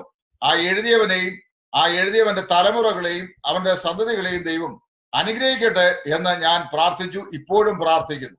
ഇനി മേലാലും അങ്ങനെയൊക്കെയുള്ള ദോഷം എഴുതാൻ ദൈവം ആ എഴുതിയവന് ഇനിയും പ്രകാശവും ബലവും നൽകട്ടെ എന്ന് പ്രത്യേകം പ്രാർത്ഥിക്കുകയും ചെയ്യുന്നു. ഇനി അതാണ് ഈ തുമ്മലിനെ സംബന്ധിച്ചുള്ള വിശ്വാസം. അങ്ങനെ പിന്നെ ഒമേനസ് എന്ന് പറയുന്ന വേറൊരു ശാസ്ത്രമുണ്ട്. അതിന്റെ മലയാള പദം വാസ്തവത്തിക്ക് അറിയാൻ വയ്യ. ഞാൻ അതിന്റെ ലക്ഷണം പറഞ്ഞുതരാം. അതായത് ഒരു നല്ല യാത്രയ്ക്കായിട്ട് ഇറങ്ങി പുറപ്പെടുമ്പോൾ ആ യാത്രയ്ക്കായി പുറപ്പെട്ട് റോഡിലേക്ക് ചെല്ലുന്ന സമയത്ത് ഒരു പൂച്ച, കരിമ്പൂച്ച കുറുകെ ചാടിയാൽ അത് ദുർലക്ഷണം. ഒരു പട്ടി കുറുകെ ചാടിയാൽ അത് ദുർലക്ഷണം. ഒരു എലി കുറുകെ ചാടിയാൽ അത് ദുർലക്ഷണം. അതുപോലെ ഒരു അച്ഛനെ എതിരെ വരുന്നത് കണ്ടു കഴിഞ്ഞാൽ അത് ദുർലക്ഷണം. കഴിഞ്ഞാൽ അത് ശുഭലക്ഷണം. ഒരു പശുവിന്റെ പുറകുവശം കണ്ടാൽ അത് ശുഭലക്ഷണം എന്നൊക്കെ പറയുന്ന അന്ധവിശ്വാസം. ഇതാണ് വാസ്തവത്തിൽ ഒമേനസ് എന്ന് പറയുന്ന വിഷയം. ഇനി അടുത്തതായി വേറൊരു അന്ധവിശ്വാസമാണ് റാഖി എന്ന് പറയുന്നത്. നോർത്ത് ഇന്ത്യയിലൊക്കെ യാത്രയിലുള്ള ആൾക്കാർ കണ്ടുകൊണ്ട് അനേക ആളുകളെ കയ്യിൽ റാഖി കെട്ടിട്ടുള്ളത് നിങ്ങൾക്ക് കാണാൻ സാധിക്കും. മന്ത്രച്ചരട് എന്നാണ് എന്റെ പേര്. അതായത് ഈ ചരട് കെട്ടുന്ന ആളുകൾക്ക് രോഗം, അപകടം, ദുരാത്മക്കളുള്ള ബാധ, മന്ത്രവാദം എന്നിവയിൽ നിന്ന് അവർ സൂക്ഷിക്കപ്പെടുന്നു എന്നുള്ള അന്ധമായ വിശ്വാസം. പിന്നെ ഏറ്റവും ഒടുവില് മന്ത്രവാദം, അതായത് വിച്ച് ക്രാഫ്റ്റ്, മറ്റുള്ള ദുരാത്മാവിനാൽ പ്രേരിതമാകുന്ന മന്ത്രണോച്ചാരണങ്ങളാൽ എന്തൊക്കെയോ തകിടുകളിലും മറ്റു തുകൽ ശകലങ്ങളിലും മറ്റും എഴുതി ഒക്കെ എന്തൊക്കെയോ ചെൽപ്പടി വിദ്യകൾ ചെയ്താൽ അവര് ദോഷം ചെയ്യാൻ സാധിക്കും എന്ന് വിശ്വസിക്കപ്പെടുന്നതായിട്ടുള്ള ഒരു ശാസ്ത്രശാഖ. അപ്പം അതേക്കുറിച്ച് വേദപുസ്തകത്തിൽ ഒരുപാട് വാക്യങ്ങൾ പറഞ്ഞിട്ടുണ്ട്. സമയം ദീർഘിച്ച് 1 മണിക്കൂറിലധികം പോകുന്നു, ഞാൻ നിർത്തുകയാണ്. പുറപ്പാട് പുസ്തകം 22:18, ലേവ്യ 19:26, 19:31, 20:27, ആവർത്തനം 18:10, 11:14, 1 ശമൂവേൽ 15:23, 2 രാജ 17:17, 21:6, 23:24, 1 ദിനവൃത്താന്തം 10:13, യെശയ്യാവ് 8:19, 19:3, 47:12, 13, യിരെമ്യാവ് 28, 9:10, മലാഖി 3:5, പ്രവൃത്തി 13:6 മുതൽ 10 വരെയുള്ള വാക്യങ്ങൾ, വെളിപ്പാട് പുസ്തകം 21:8, ഗലാത്യർ 5:19 മുതൽ 20 വാക്യങ്ങൾ. ഇവിടെയെല്ലാം ഈ ക്രിയയെ അതിശക്തമായ നിലയിൽ അപലപിച്ച് ദൈവാത്മാവ് പറഞ്ഞിട്ടുണ്ട്. ഞാൻ ഇന്ന് രാത്രി ഈ വിഷയം ഇവിടെ നിർത്തുകയാണ്. ഞാനിവിടെ നിർത്തുമ്പോൾ ഒരു കാര്യം സ്പഷ്ടമായി പറഞ്ഞ് ഉറപ്പിച്ചു നിർത്താൻ ആഗ്രഹിക്കുന്നു. ഇന്ന് കരിസ്മാറ്റിക് വേൾഡിലും ന്യൂജൻ സഭാവിഭാഗങ്ങളിലും ഒക്കെയായി ആഫ്രിക്കൻ രാജ്യങ്ങളിലും അമേരിക്കൻ ഐക്യനാടുകളിലും ഇന്ത്യയിൽ വിശേഷാൽ കേരളത്തിലും സോഷ്യൽ മീഡിയയുടെ രംഗങ്ങളിലും ഒക്കെയായി കാണപ്പെടുന്ന പ്രവചനാത്മാവിൽ വിളിച്ചു പറയുന്ന, കൃതകൃത്യമായി വിളിച്ചു പറയുന്ന ഈ പ്രവചന വാക്കുകൾ വാസ്തവത്തിൽ ദൈവത്തിന്റെ പരിശുദ്ധാത്മാവ് നൽകുന്നതോ ദൈവം നൽകുന്നതായിട്ടുള്ള കാര്യങ്ങളല്ല. കാര്യം അങ്ങനെ പുതിയ വെളിപ്പാടുകൾ ആരെക്കുറിച്ചും കാണുന്നതൊക്കെ ഒരു സംവിധാനവും വിശുദ്ധ വേദപുസ്തകവും നമുക്ക് പ്രദാനം ചെയ്യുന്നില്ല. അതെല്ലാം ഒരു നിലയിൽ അല്ലെങ്കിൽ വേറൊരു നിലയിൽ ഞാൻ ഈ പറഞ്ഞ ESP, അതായത് എക്സ്ട്രാ സെൻസറി പെർസെപ്ഷന്റെ പാഠഭാഗങ്ങളാണ് അല്ലെങ്കിൽ വേദങ്ങളാണ് എന്ന് വളരെ വ്യക്തമായി ഞാൻ സൂചിപ്പിച്ചുകൊണ്ട് നിങ്ങൾക്ക് ഞാൻ ജോഷ് മാക്ഡോവലിന്റെ ഈ today's concise guide to today's religion എന്ന് പറയുന്ന ഈ പ്രശസ്തമായിരിക്കുന്ന പുസ്തകം പരിചയപ്പെടുത്തിക്കൊണ്ട് ലോകത്തിലെ എല്ലാ ഒക്കൾട്ട് സയൻസുകളെ സംബന്ധിച്ചും അദ്ദേഹം ആധികാരികമായി പുസ്തകത്തിൽ എഴുതിയിട്ടുണ്ട്. അതുകൊണ്ട് ഈ ഒക്കൾട്ടിസത്തിന്റെ ശൃംഖലയിൽപ്പെട്ട ഒരു ശുശ്രൂഷയാണ് ഇന്ന് കാണപ്പെടുന്ന ഈ പ്രവചനങ്ങൾ. കൃതകൃത്യമായി വിളിച്ചു പറയപ്പെടുന്ന പ്രവചനങ്ങൾ, അതിന് വേദപുസ്തകവുമായി യാതൊരു ബന്ധവുമില്ല. വിശ്വാസികളായ ആളുകൾ വഞ്ചിതരാകരുത്. പിന്നെ പൈശാചികന്റെ മാസ്മരികമാകുന്ന വലയത്തിൽ അകപ്പെട്ട് നിങ്ങളുടെ ജീവിതം ക്ലേശപൂർണവും നിരാശജന്യവുമായി തീരുവാൻ ഇടയാകരുത് എന്ന് ആത്മാർത്ഥമായി ഓർപ്പിച്ചുകൊണ്ട് എഴുതപ്പെട്ട പ്രവചനങ്ങളാകുന്ന ദൈവത്തിന്റെ വചനത്തിലൂടെ ദൈവത്തിന്റെ പരിശുദ്ധാത്മാവിനാൽ പ്രകാശനം പ്രാപിച്ച് ദൈവത്തെ അനുസരിച്ച് നൽകപ്പെട്ട 66 പുസ്തകങ്ങളടങ്ങിയ വിശുദ്ധ തിരുവെഴുത്ത് മനുഷ്യന്റെ ജീവനും ഭക്തിക്കും വേണ്ടുന്ന എല്ലാ ദൈവിക വചനങ്ങളും ഉൾക്കൊള്ളുന്ന ദൈവിക വെളിപ്പാടുകളുടെ ക്രോഡീകരണമാണ് എന്ന് ഉറച്ച് വിശ്വസിച്ചുകൊണ്ട് വേദപുസ്തകത്തെ മുഴുവനായി സ്വാംശീകരിച്ച് നിങ്ങളുടെ ജീവിതത്തിന്റെ പാഠ്യപദ്ധതിയാക്കി അതിൽ നിന്ന് ആത്മീയമായ വളർച്ചയും പുരോഗമനവും പ്രാപിക്കുവാൻ നിങ്ങളെ ബുദ്ധിപദേശിച്ചുകൊണ്ട് ഈ പറയപ്പെട്ട തന്ത്രശാലികളായ പ്രവാചകന്മാരുടെ തട്ടിപ്പിൽ നിങ്ങൾ ഇരയായി തീരരുത് എന്ന് ഒരു പ്രാവശ്യം കൂടി ആവർത്തിച്ച് ഓർപ്പിച്ചുകൊണ്ട് ഇന്ന് രാത്രി എന്നോടുകൂടെ ഈ വിഷയത്തിൽ പങ്കുചേർന്ന എല്ലാ ദൈവമക്കൾക്കും അഗൈതമായുള്ള നന്ദിയെ പ്രകാശിപ്പിച്ചുകൊണ്ട് ഞാൻ എന്റെ ഈ വാക്കിൽ ഇവിടെ അവസാനിപ്പിക്കുന്നു. ദൈവം നമ്മേവരെയും അനുഗ്രഹിക്കട്ടെ. ലക്ഷണങ്ങൾ വിളിച്ചു പറഞ്ഞ് പ്രവചിക്കുന്നവർ ദൈവത്തിന്റെ പരിശുദ്ധാത്മാവിനാൽ അല്ല അത് പ്രവചിക്കുന്നത് എന്ന് ഒരു പ്രാവശ്യം കൂടി ഓർപ്പിച്ചുകൊണ്ട് ഞാൻ ഈ വാക്കുകൾ നിർത്തുന്നു. ദൈവം നമ്മെ സഹായിക്കട്ടെ. ക്രിസ്തുവിൽ നിങ്ങളുടെ സഹോദരൻ സുവിശേഷകൻ ടൈറ്റസ് ഇടയാറുമുള്ള. Thank you.